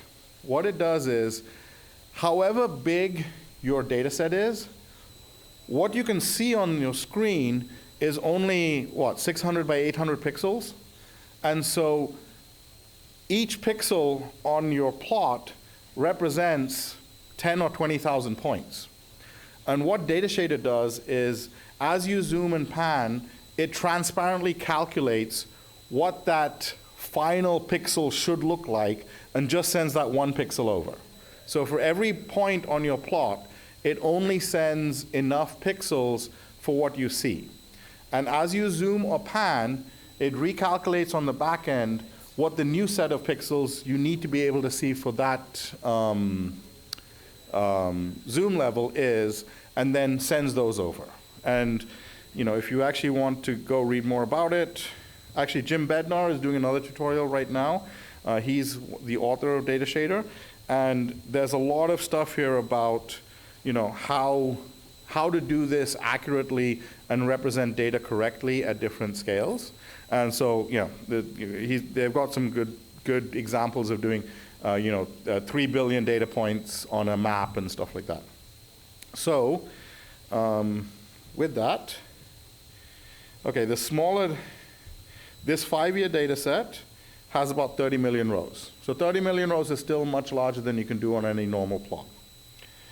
And this is going to be really complicated to do. No, it's not. We just put data shade equals true, okay? Just take your same plot. We're going to add data shade equals true. And this is, it did a little bit of computation. It's arranging the data. And we should get a plot in a second.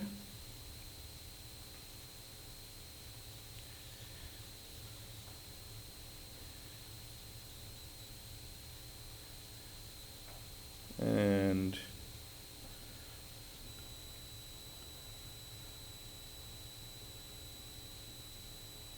probably should have had this running while I was giving my little chat just now.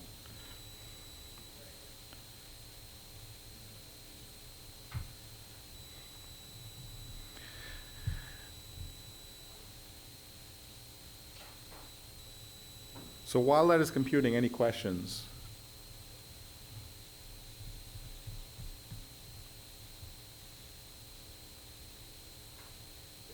All this stuff works so well together because of how all these groups like DAST and the whole panel, the OK ecosystem have communicated on what APIs should be like and how they're compatible. And it's a lot of people interacting with each other to make it work. And for some reason, my plot didn't show up. I think it's still computing. Oh, it looks like it stalled. I've had Okay. Maybe doing something in browser now.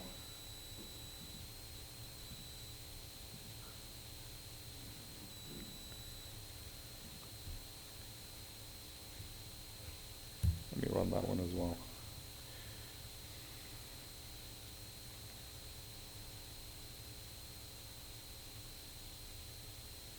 Did this plot come up for anyone who's tried running it?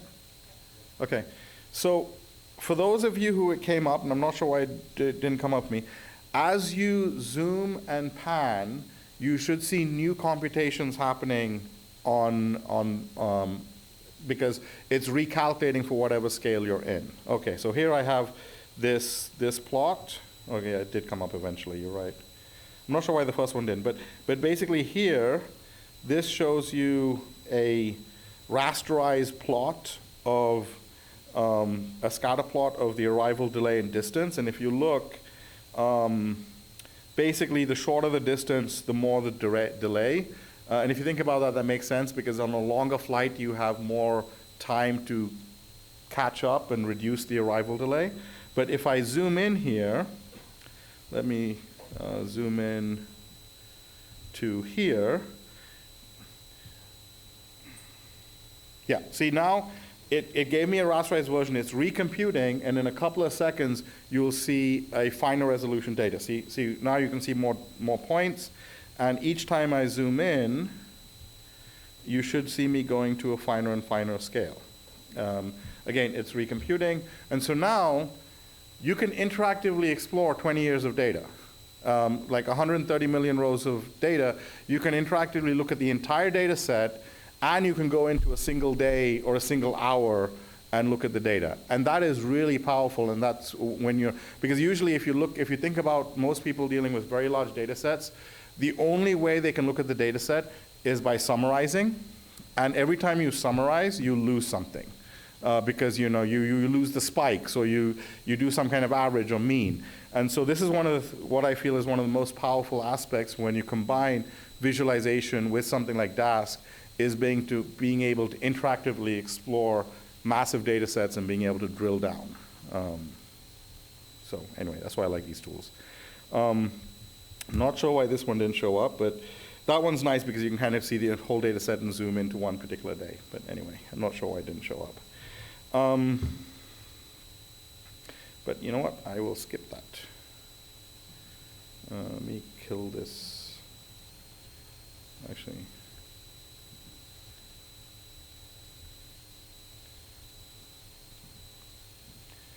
Okay, let's go to big data dashboards now.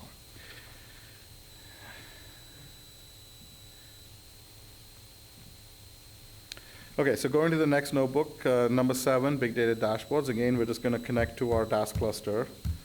And we're going to read in our data set. And we're also going to pull in the lat long data, which we used earlier for our airports, where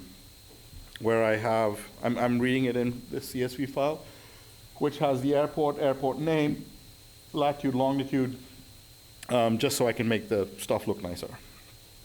And also some cleanup because there's some duplicated data in it. And I'm just going to plot the airports, and I'm going to use the Cardo Light tile map because I like that one.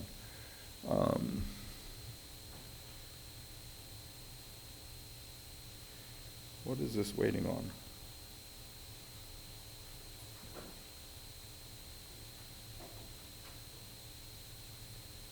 That is odd. I'm going to restart my kernel. I'm not sure what's happening here.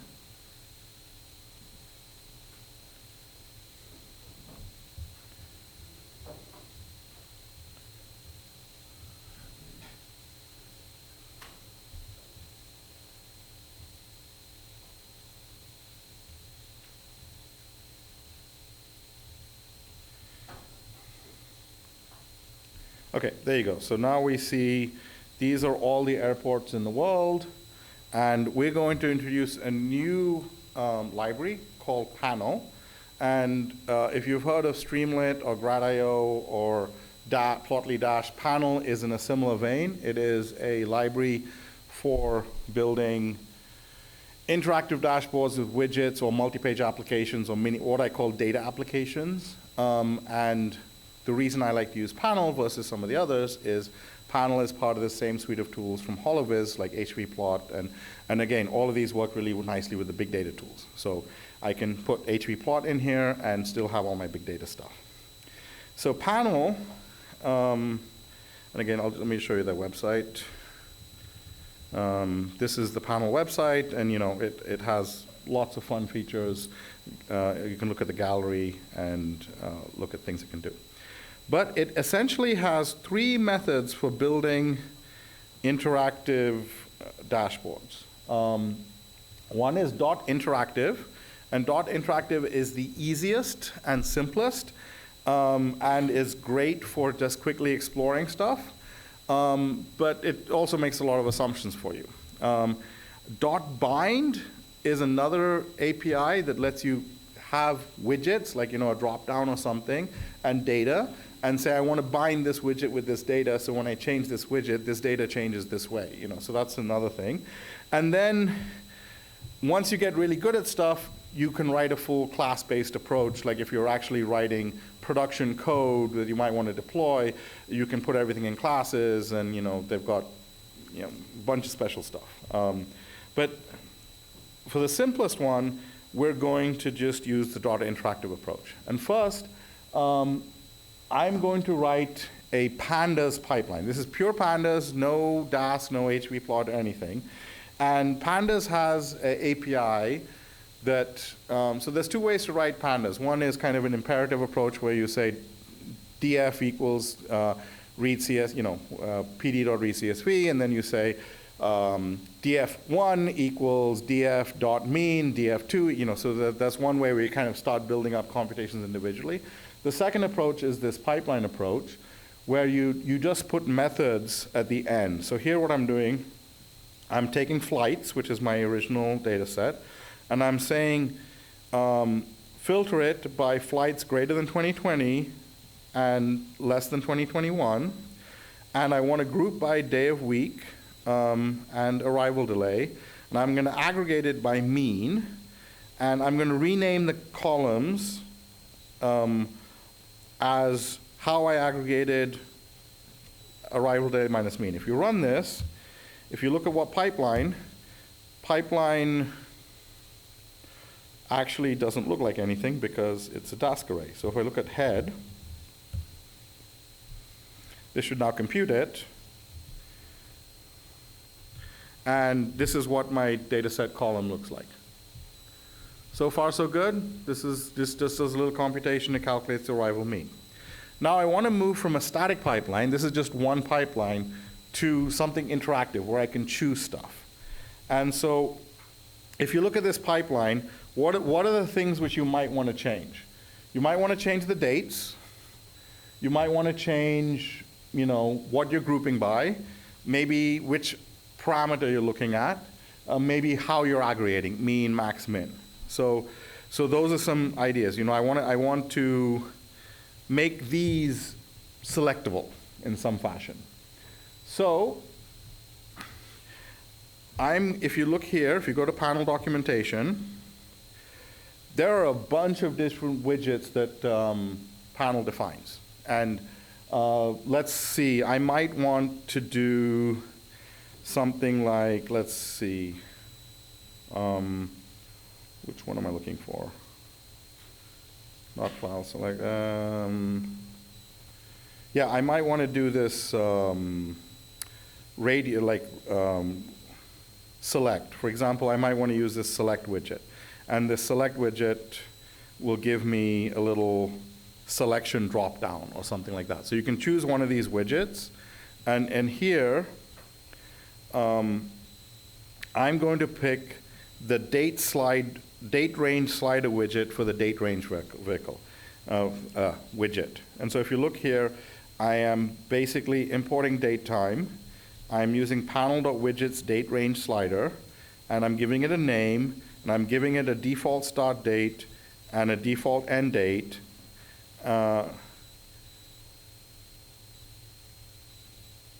and I'm saying so I'm saying this slider will go from 2003 to 2022, but my starting value will be this, 2022, the year of 2022. I'm going to pick a color and some things, and you see I have a little widget called date range, which I can kind of move these things around.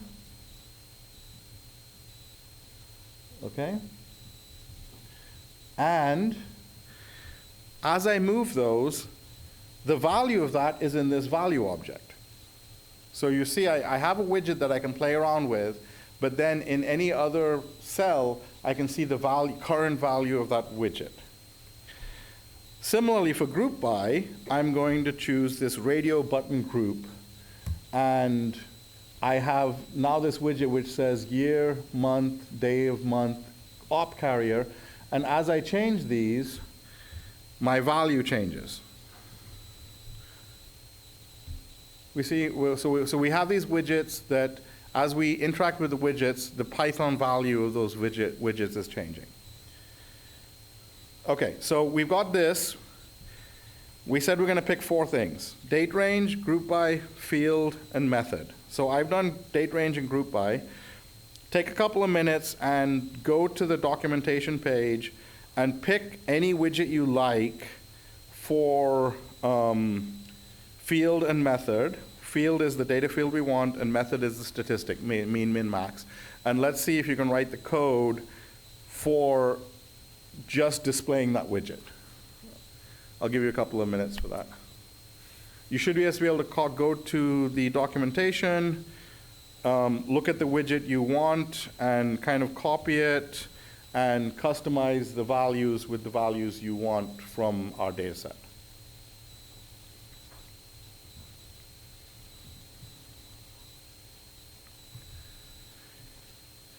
Okay, moving on. So I picked a radio group button to do the method, and gave it min, max, mean, and count. And then I chose, I guess I was lazy. I chose the same I chose a radio button for I chose the radio box for the, to choose between arrival and departure delay. Okay, so now we're going to use the interactive feature of HVplot. We are going to take our original flights data frame and make it an interactive data frame by calling the .interactive method on it. Okay, and this I'm calling it iFlights just because I for interactive, and hopefully Apple doesn't get mad. And we are going to now use this interactive pipeline with the new widgets we made, following the same pattern we used in Pandas. And so for reference, this is the code we had in Pandas. And I'm calling it iPipeline just for fun. But essentially, it's the exact same thing, but everywhere where earlier I had some hard-coded values, I'm using the values from, I'm using the widgets which I created. So these are the names of my widgets with one slight difference. Date range is a widget that returns 2 values. So I'm saying date range value of 0 and date range value of 1 to give me the, the first and second value it gives. Everything else I can just leave the widget name in there directly. And if you run that, now I have an interactive pipeline with widgets. Okay? And if I change these widgets, it changes my data frame structure, but this is the Dask data frame, so again, nothing has computed. This is just a list of calculations that, like, if I change this to day of month and this to count, you see this change down here. If I change this to mean, I think this will become float, because if I do a count, it's an integer. So you can basically see as I change these widgets, like if I go to arrival delay and max, oh, this is not refreshing, but behind the scenes, as I change things here, the graph of calculations is changing. But now what can we do with that? How did we make a plot with a pandas data frame, .hv plot? I'm going to do the same plot with my interactive pipeline, and now I have a bunch of computation happening because it's, the reason why it's doing computation right now is all my widgets had default values, and it's calculating my plot with all those default values. And then when I change the values of the widgets, it will change my plots. Okay, so here, I have day of month. So let's look at departure delay.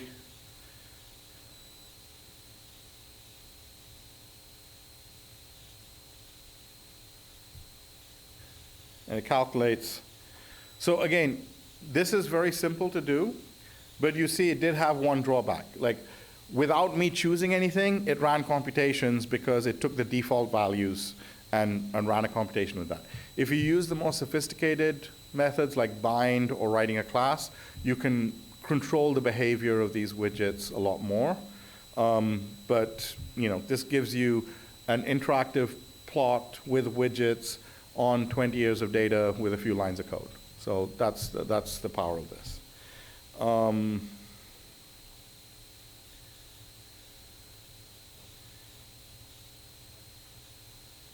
Let's see.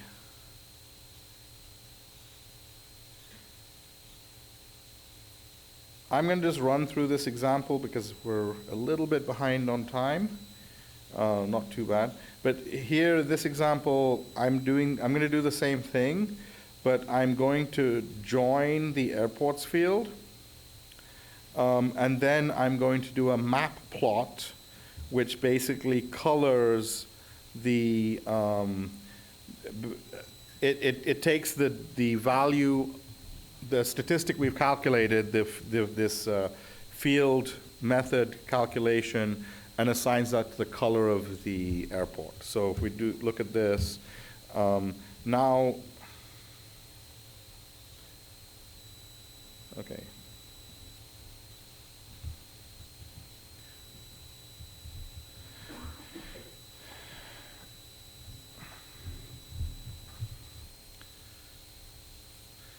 Now, in a couple of seconds, I'm going to get an interactive plot with a map, which will give me some widgets to control what my stuff looks like.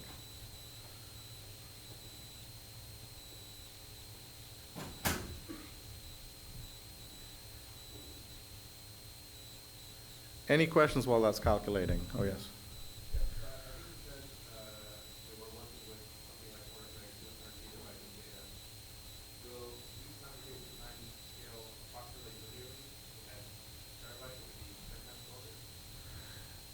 No, because we could also scale the number of nodes. So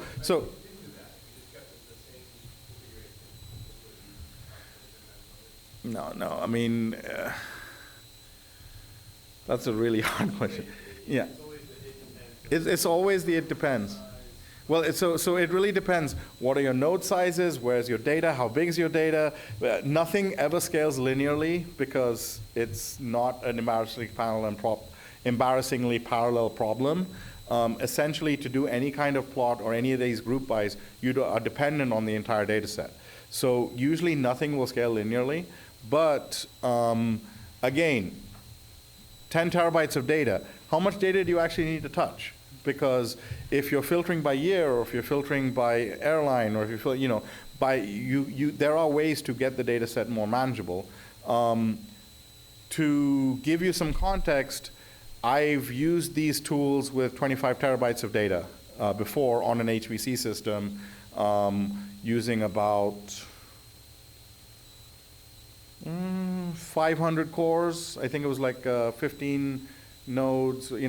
So these scales do these, and I've used them in the cloud with 20 to 30,000 individual files, which each file was about 100 to 200 MB. So these tools can scale, but every time you bump up an order of magnitude, sometimes you have to do things differently.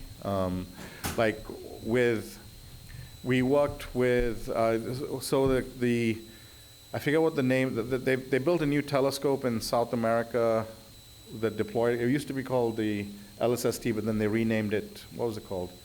There's a telescope, we helped them with some of the data pipeline stuff, and they were visualizing, I think they collect 10 terabytes of data every night, and we did some work with them to use some of these visualization tools. And for them to get to that scale where they could do the whole night sky in a reasonable amount of time, we had to go and restructure the way the data was stored on disk to make certain, and put indexes for certain computations to make them faster.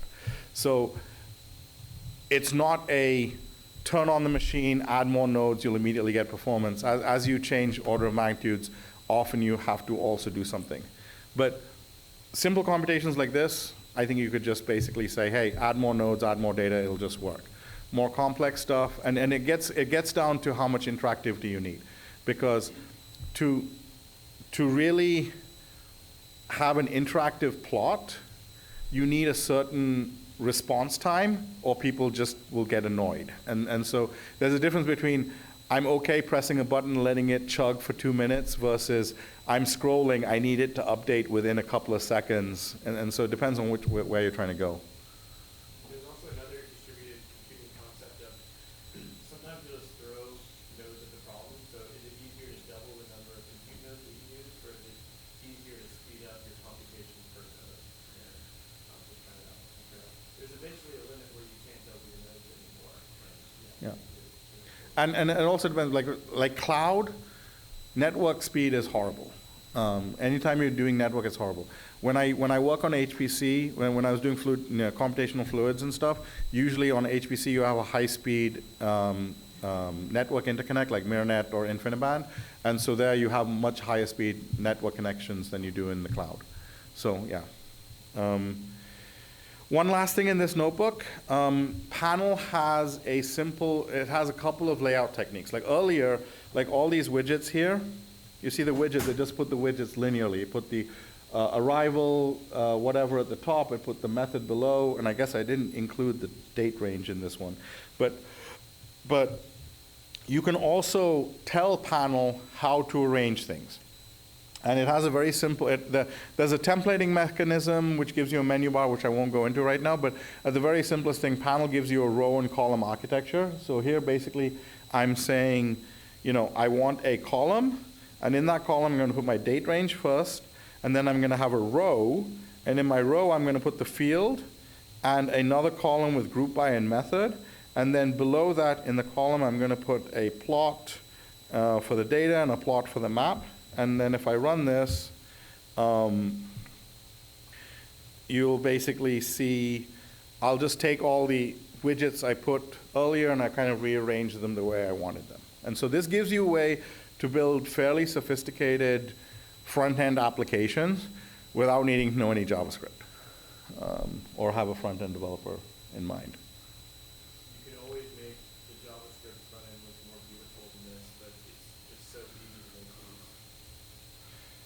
these. Yeah, and so while that's running, I'll take a few more questions, and then the next notebook is more of a demonstration of putting all these things together into a something you might want to deploy for a colleague, which I'm just going to do as a demonstration, not really go into a lot of detail with. Any other questions on what we've covered so far?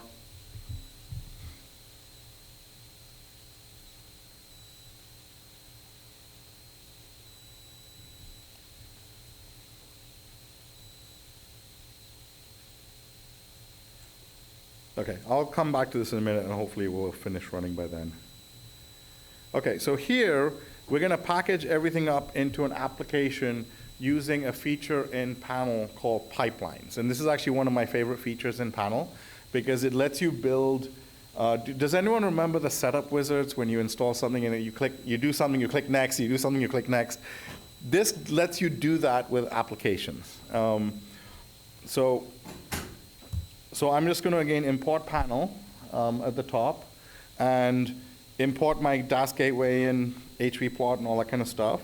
And I'm just going to open gateway, but I'm not actually going to ask for anything. I'm just opening gateway. And here I'm writing a class because I'm actually kind of making this a little bit more production ready. And I'm just going to read through this code a little bit and walk through it.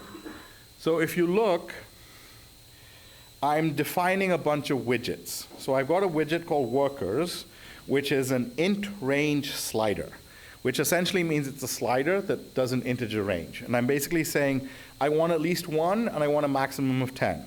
And I'm going to basically give it the starting values of 1 and 5 and a step of 1, as I move the slider. I'm going to have a button called launch Dask, okay? And then I'm going to have a status called Dask status, whether it's connected and I'm defaulting that to not connected. I'm going to have another int range slider called date range. And the start and end of the date range widget is 2003 to 2022. But my initial values, my default values are going to be 2018 to 2022. I'm also putting some other variables just to hold my stuff.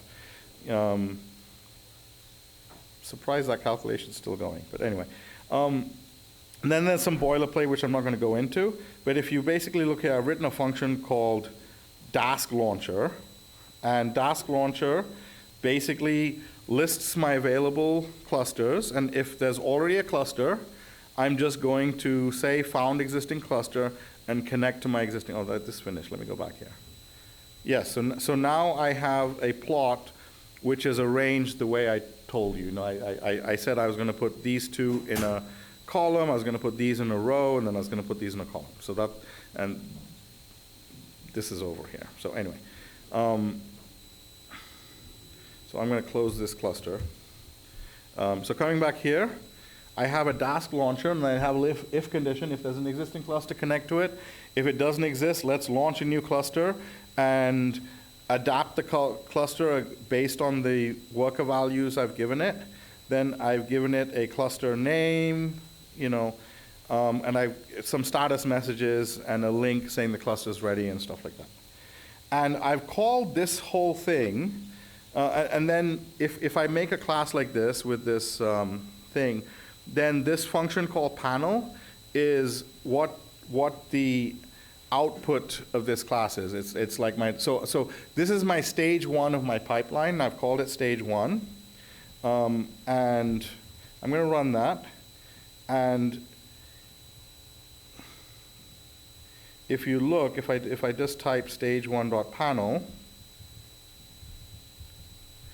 stage1.panel is this little widget. Okay, that's what stage 1 looks like.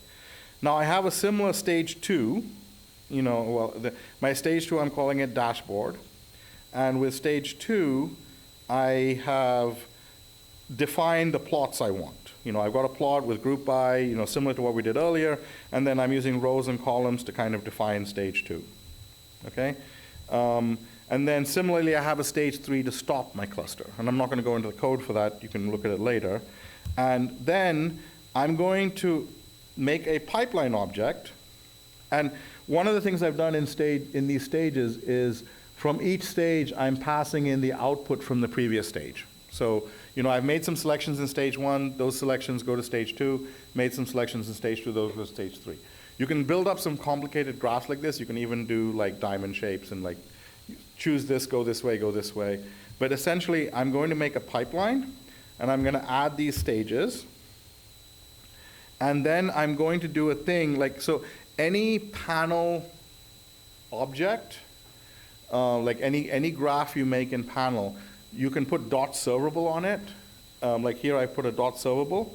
And if I do that, so this is what it looks like here, in the stages.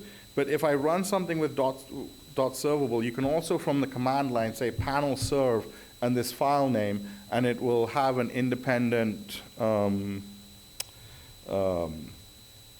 piece. So let me do that. So here, I'm actually, instead of running this in the notebook, I'm going to open a terminal.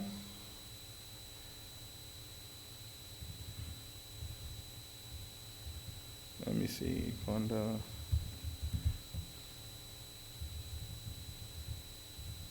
I have to kind of, if I do it this way, I have to make sure I activate my Conda environment. Where is it? Oh, there it is.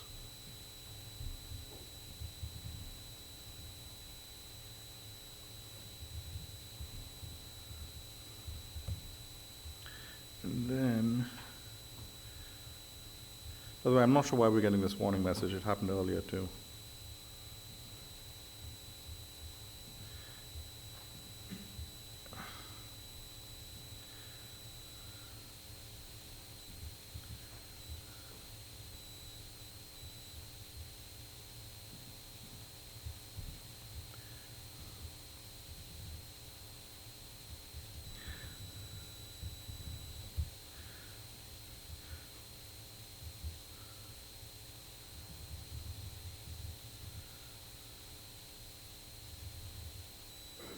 So just to kind of explain what I'm doing here, so that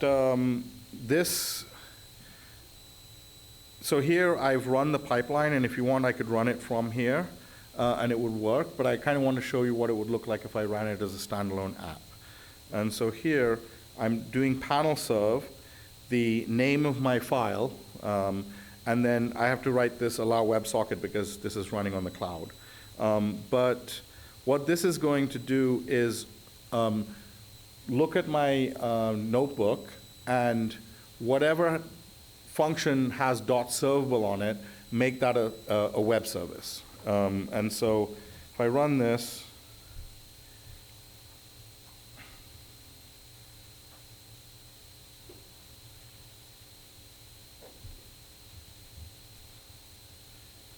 okay, I guess that error was a problem. Why does bokeh not exist?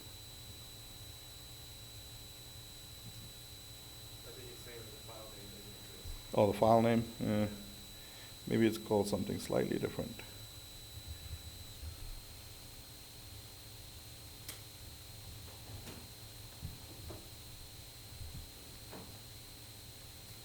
Oh yeah, there's, okay.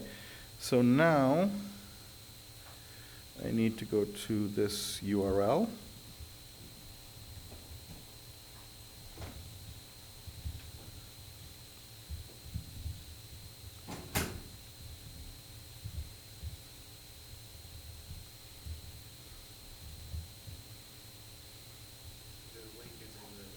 No, the notebook's, oh, the link's in the notebook.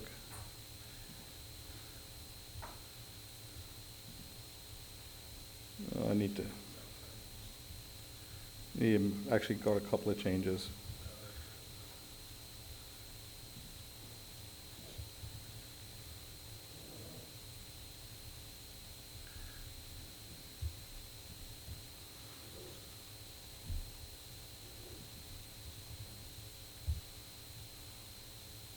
What was it, big data, what?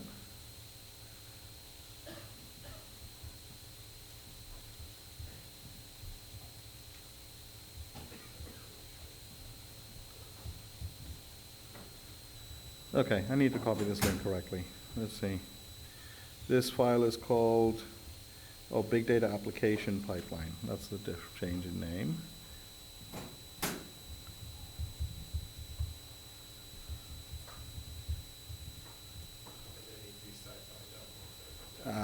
Yes. Sorry about this, guys. I didn't have the link right. But this should pull it up in a second.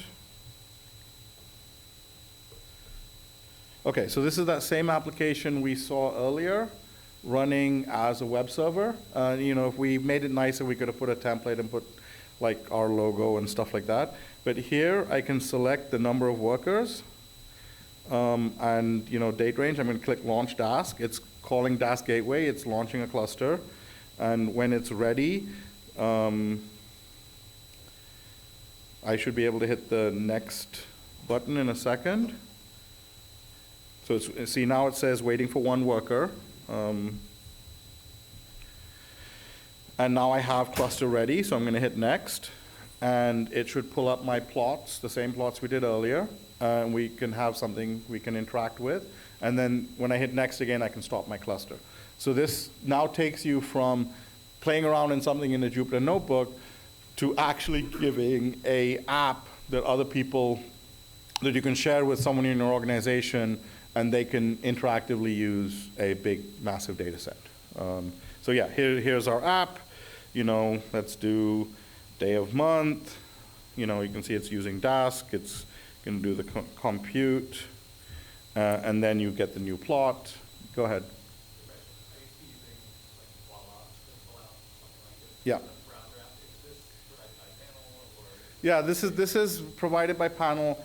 Voila can do a little bit of this, but it's a lot harder to do some of the things we're doing right now with Voila.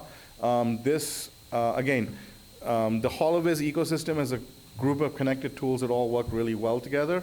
There's a command called panel serve that I ran to do this, and panel serve is just a wrapper around Bokeh server, and Bokeh server is what is, you know, behind this.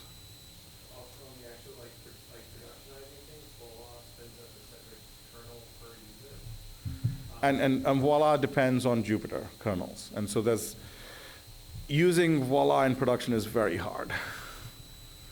So.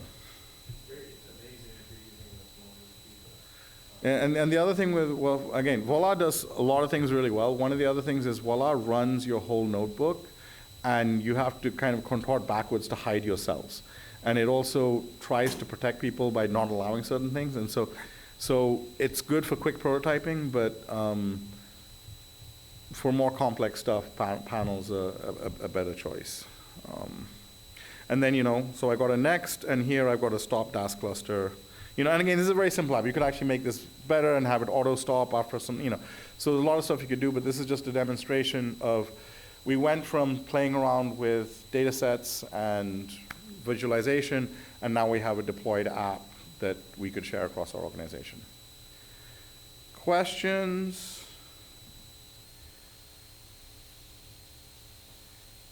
Okay, I think you're doing the next section. Yeah. Okay. By the way, how we had this all exposed, we're using something called Jupyter Server Proxy, and it allows you that within your running Jupyter Lab session, anything that you run that runs on a given port, you can actually access it in your browser. Yeah, so that's essentially what we did is anything you run from the command line, if you run like a Flask server or something, Jupyter proxies it automatically, and you can basically say there's my username, /proxy port number, and you know that's how you know I ran this just using a terminal on the command line with the panel serve command. Let me close that. So you know I ran it with this panel serve command, but you could run other things there as well and just see them. Okay. So I will close that. Yeah, so say status cluster shutting down. So there we go. So that's a little panel pipeline. Okay. Let me close.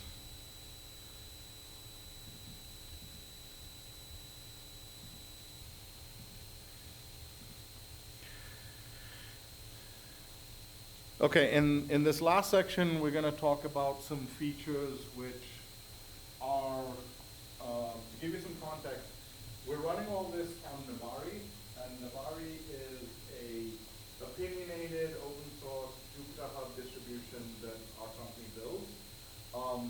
We've taken several open source projects and put them together in an intelligent way to do stuff. So we pre-configured a lot of the tools which you see here. We're going to show you, if you have those tools, how you could use them to collaborate and share. To get those tools yourself, you can either use Navari, which is, you know, you can install on your own cloud fairly easily, or you just need to integrate the same tools. Like, you know, if you're still using Jupyter Hub and Dask and several other tools together. So, just to give you some fun. Yep, absolutely. I mean, you've already seen a lot of them. Like we were just talking about Jupyter Server Proxy. That's a fairly easy one to add to your Jupyter Lab when you run it. And all this stuff is completely open source tools that you can install, you know, within your company and enhance your current Jupyter Hub experience with things. So I guess the first thing that we wanted to show was the shared file system. So some of you all might have seen that there was a shared folder right here. And in the back end, we actually have authentication taking place and you're a member of certain groups. And for every group that you're a member of, you have a shared folder. So for instance, in the analyst folder, I could create a text file that says, hi, and then everybody on the team can see that these files are created. And this is a way for people to share within the groups that they have. This is just using, so since we're in for some of the backend, we're running on Kubernetes and there's multiple, everybody's in a separate pod. So here we have a shared file system that's linked between all the given users and you can only see what you have access to. Okay.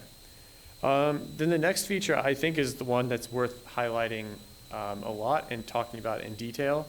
So sharing environments across teams.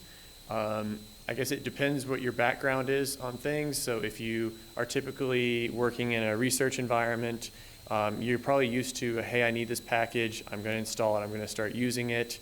And then you start building up this nice application or this program that you're running, and it works. It works for you. It works for you locally. But then as soon as you share it with another team member, you say, hey, here's my requirements.txt or my environment.yaml file. And then your collaborator says, sorry, like the environment, it just doesn't work for me. It just doesn't run. And it's that problem of when you're working on different nodes and you're installing environments, over time new packages come about. People do a major version change in their environment. Maybe Pandas goes to 2.0 and everything breaks in that given environment. And so it's a really tough problem to coordinate and make sure that environments are the same across your team. The other thing is, if you're used to working in a large financial institution, often they have like requirements on what can be in the environment. You can't have these given licenses on packages. We must vet them. We have to build the Docker image for you. You don't have control of your environment. And if you're used to that experience, it's very normal to wait 3 months for a given package to show up for you. And that's pretty much a no-go for a researcher, because by then, maybe there's a better library that's already out there to be using and you weren't able to do your research in that 3-month span for that. So for sharing environments, we at Quansight have written something called Condastore, and it allows to kind of balance the needs of I want the environment now, and then the IT institution enforcing certain rules on what can exist. So built within here, you'll see there's a Condastore package manager, and I'm going to minimize this right here. You'll need to click this little icon just to go through like the login flow. Oh, Darhas, do you mind logging in? Right, I didn't even know I have Passbolt installed. That's weird.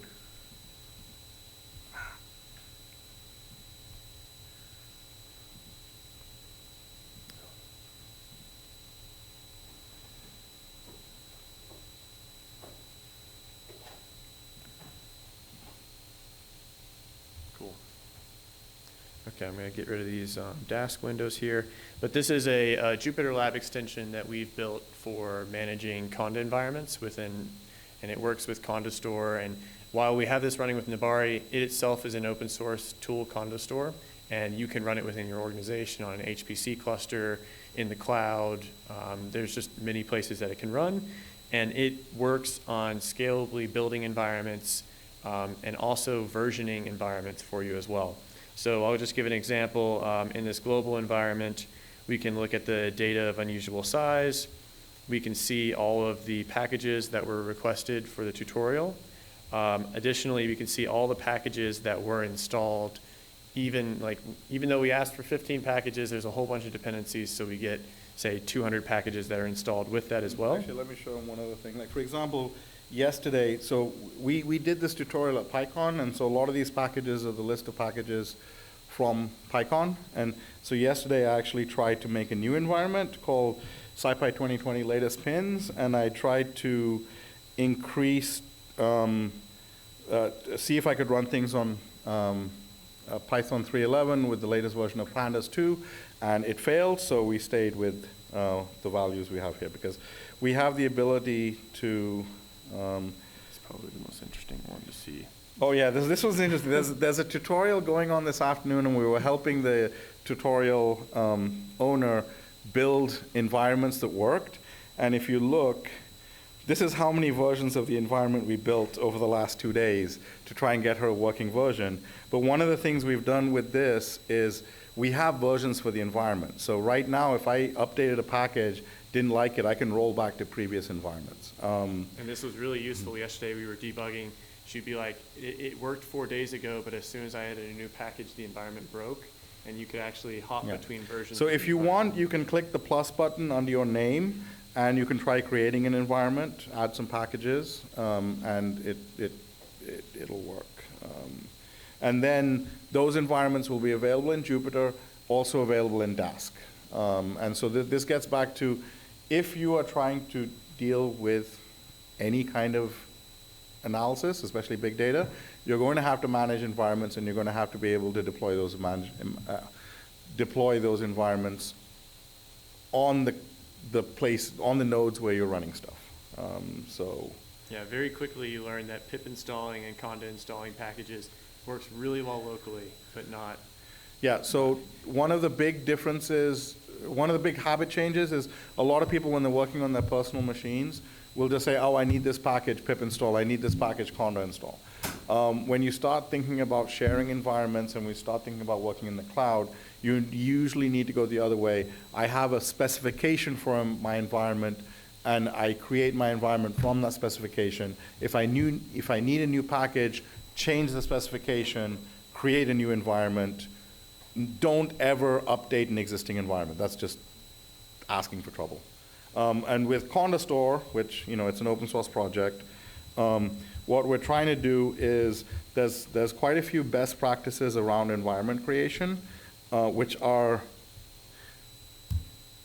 easy to know what they are if you spent 15, 20 years messing around with environments, but are annoying and difficult to know if you're new. And so we're trying to do the best practices behind the scenes and give people an easier way to create the environments. Don't think there's much more to say there. Which one were we on? Okay.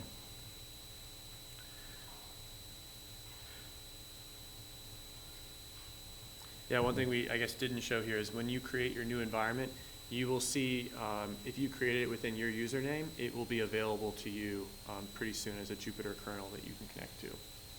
That's another thing behind the scenes is, in order to have kernels show up for your notebooks, you have to have IPyKernel installed. So CondaStore does a lot of the magic of, when a user creates environments, these packages must exist in order to make them work properly with Jupyter. Yeah, and this isn't the only solution out there. For example, I've mentioned Coil a couple of times. Coil also has a solution, and Saturn Cloud also has a solution to take the environment you have and distribute it on different nodes and stuff like that. I think we're going to do this. There's another feature which I'm just going to show you, but not really do much with, because if you're using Jupyter Hub, there's another library called CDS Dashboards, and it lets you create you saw how we did the panel serve earlier with that dashboard, but this lets you basically say new dashboard, give it a name like test, then you can choose a file or a Git repo. You can choose which platform, whether you want Voila, Bokeh, Panel, Streamlit, and give it to the source of the code. You choose which environment it's using, and then you choose what machine you want it to run on, and then you can launch it as a shareable dashboard, and other people on your Jupyter Hub can click on that link and go to that dashboard. Unfortunately, since we're not using, actually, I'll show you it on our, I don't think we have any dashboards ready on our SciPy. I think you can share the array notebook. It has a server profile. Okay, let me try sharing this. This may or may not work. I guess if we'll see if it works. So for example, if I do panel serve, and data unusual size, and I need to remember that. Okay, let's find that name of the notebook. So let's go here.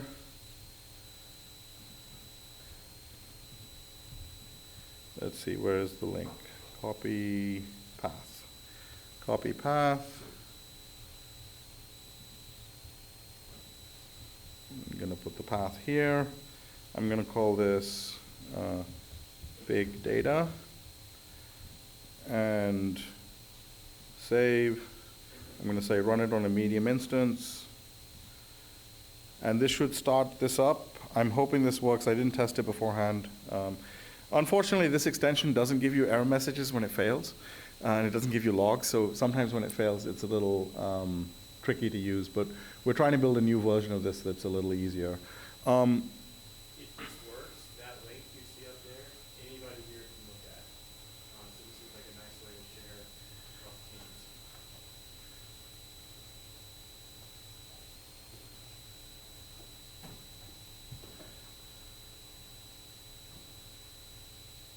So that's going to take a few minutes to spin up.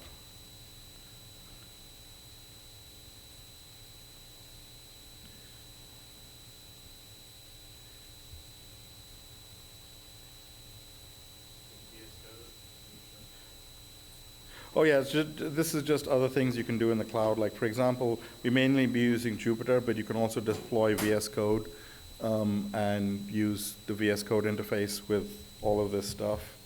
Go to dark color scheme. You know, so if you wanted to look at your data with VS Code, you know, again, this is something we integrate in Nabari, but if you're running Jupyter Hub, this is something you can install. So again, this is the same notebook in VS Code, and you can connect to the same stuff. Let's see, did that dashboard come up yet? Still waiting. Let's see, is there anything, let's see. Okay, so to kind of explain a couple of things which we've, I guess I should have read the instructions. Pavitra said to share the 02. So if one of you wants to try this, go to the dashboard sharing thing and share the O2 Intro to HVPlot notebook as a dashboard, and then see what happens. Okay, to give you some context on some of the packages we use, the main interface you're using right now is called Jupyter Hub, and Jupyter Hub is a project that makes collaborative Jupyter notebooks easy, and it can be installed on HPC, on a cluster, in the cloud, on Kubernetes, and then Nabari is the project we work on, which just makes automates installing Jupyter Hub a lot more, because if you're running Jupyter Hub in the cloud, there's like quite a few steps and you need quite a lot of knowledge about how the cloud works. And so Nabari is a open source project that tries to make it so if you know enough to make a Git repo and give your credit card to Amazon, you should be able to install Nabari in about 30 minutes or so, on Amazon or GCP and stuff like that. Did that come up yet? Yeah, okay. I guess we should have done the other one, but oh well.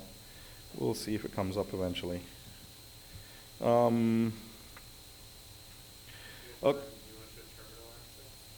Yeah, that's not really big data related, so further reading, we've got some documentation links here. So we mainly went over Dask, HVPlot, and Panel today.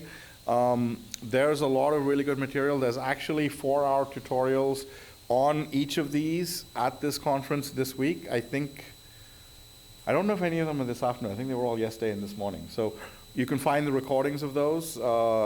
We only went over one of the APIs in Dask. Dask has 4 APIs. It has Dask Data Frame, which is what we did, and Dask Data Frame is kind of analogous to Pandas. There's also Dask Array, which is very similar to NumPy Array. So if you're using np.array, there's a Dask Array you can use. There's also Dask Bag, which is for kind of JSON arbitrary data set types. And then there's a low-level one called Dask Delayed, where you can just take random functions and make them delayed objects and kind of string them together and build your own parallel computation. So depending on what kind of processing you're doing, the different APIs kind can be very useful. Other parallel computing frameworks, PySpark is very popular in the business community. It works really well for certain types of computations, like there's an area called MapReduce. There's another really popular open source project called Ray, and by Anyscale. And Ray has a lot of similarities to Dask, and some things which I would say right now for data munging, data engineering, and exploratory work, Dask is the easiest to use because if you know pandas, you know NumPy, the transition to Dask is fairly straightforward. There is integration with some machine learning libraries like scikit-learn. There's a Dask ML and Dask XGBoost, some integration with machine learning libraries. But they're not as, there's not been much activity in those areas recently. Ray, there's, I think, a slightly higher learning curve, but Ray has a lot more integrations with machine learning libraries. So if you're doing a lot of ML stuff, then it might be worth looking into Ray if you're trying to do machine learning on really large data sets. HVPlot and Panel are excellent tools for dashboarding and plotting. The authors of the tools are at the conference, like Jim Bednar's here. I don't think Philip is here. And there's a visualization, Birds of a Feather, I think Thursday evening. So if you're interested, and then the visualization Birds of a Feather, we'll have some folks from the different plotting libraries around. So I'm hoping to be there for that as well. We have a feedback form. I'd love for you guys to fill it out and tell us how badly we messed up on permissions and stuff. This went a lot better than PyCon, I will say, because PyCon we actually had to make the last half of the tutorial into a demo because we had a scaling issue, but this went much better. And let's see if that came up. Nope, there was an error. Null is not defined. Okay, so we should do the simpler one. Wait, let's make a new dashboard. Simple. Okay, you know, I won't try and do that live. I'll take questions.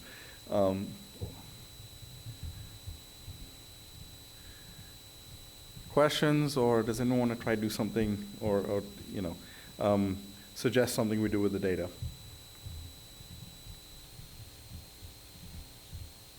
I think we're planning to keep this up. Yeah, so I'm gonna we're probably gonna keep this cluster up for the rest of SciPy, for the rest of the week. So if you guys want to play around with this through the week, we'll both be here. There's several other people from Quantsite around, and who's staying for the sprints? So yeah, I'll be at the sprints on Saturday and maybe a little bit of time on Sunday. Actually, no, basically just Saturday. So if you want to come ask questions or work on something, or have questions about any of these topics, you know, happy to chat more about them. And since we have time, I guess I'll try and launch this simpler notebook. Copy path.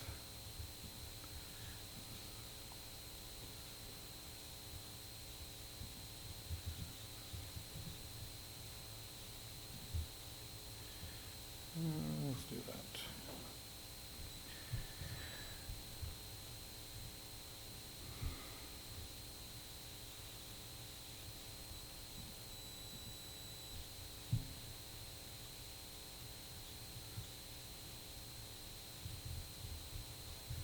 Okay, so hopefully this one will start up because it's a simpler one.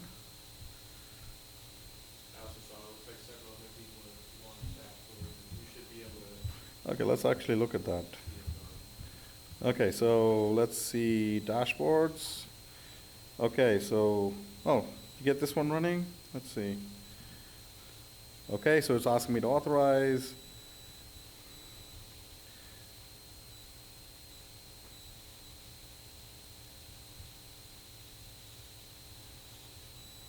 It's usually a bit faster than this.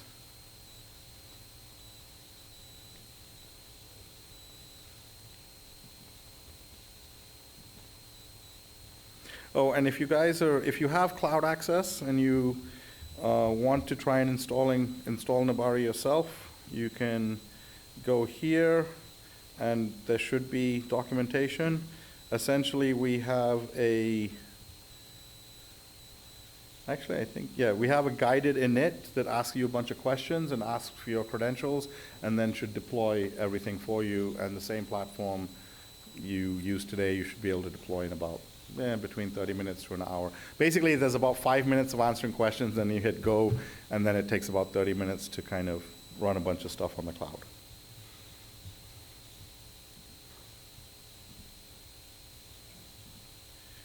This should not take this long. Yeah, it didn't work. Demo gods. Yeah, so this dashboard sharing feature is a Jupyter Hub extension called CDS Dashboards. It currently only works with Jupyter Hub 1, and the current version of Jupyter Hub is 3, and we're actually upgrading Nabari to Jupyter Hub 3, and to do that, we have to rewrite this dashboard sharing. So we're starting a new open source project to make dashboard sharing better, because this one, it's showing its age. It doesn't work super well right now. Let's see if Kyle's worked. So, yeah. So anyway. So with that, we don't have any more material. We went a little bit faster than expected. I guess we could have let you do some more of the exercises. But happy to continue to take questions. But outside of that, I think we can call it done. Thank you.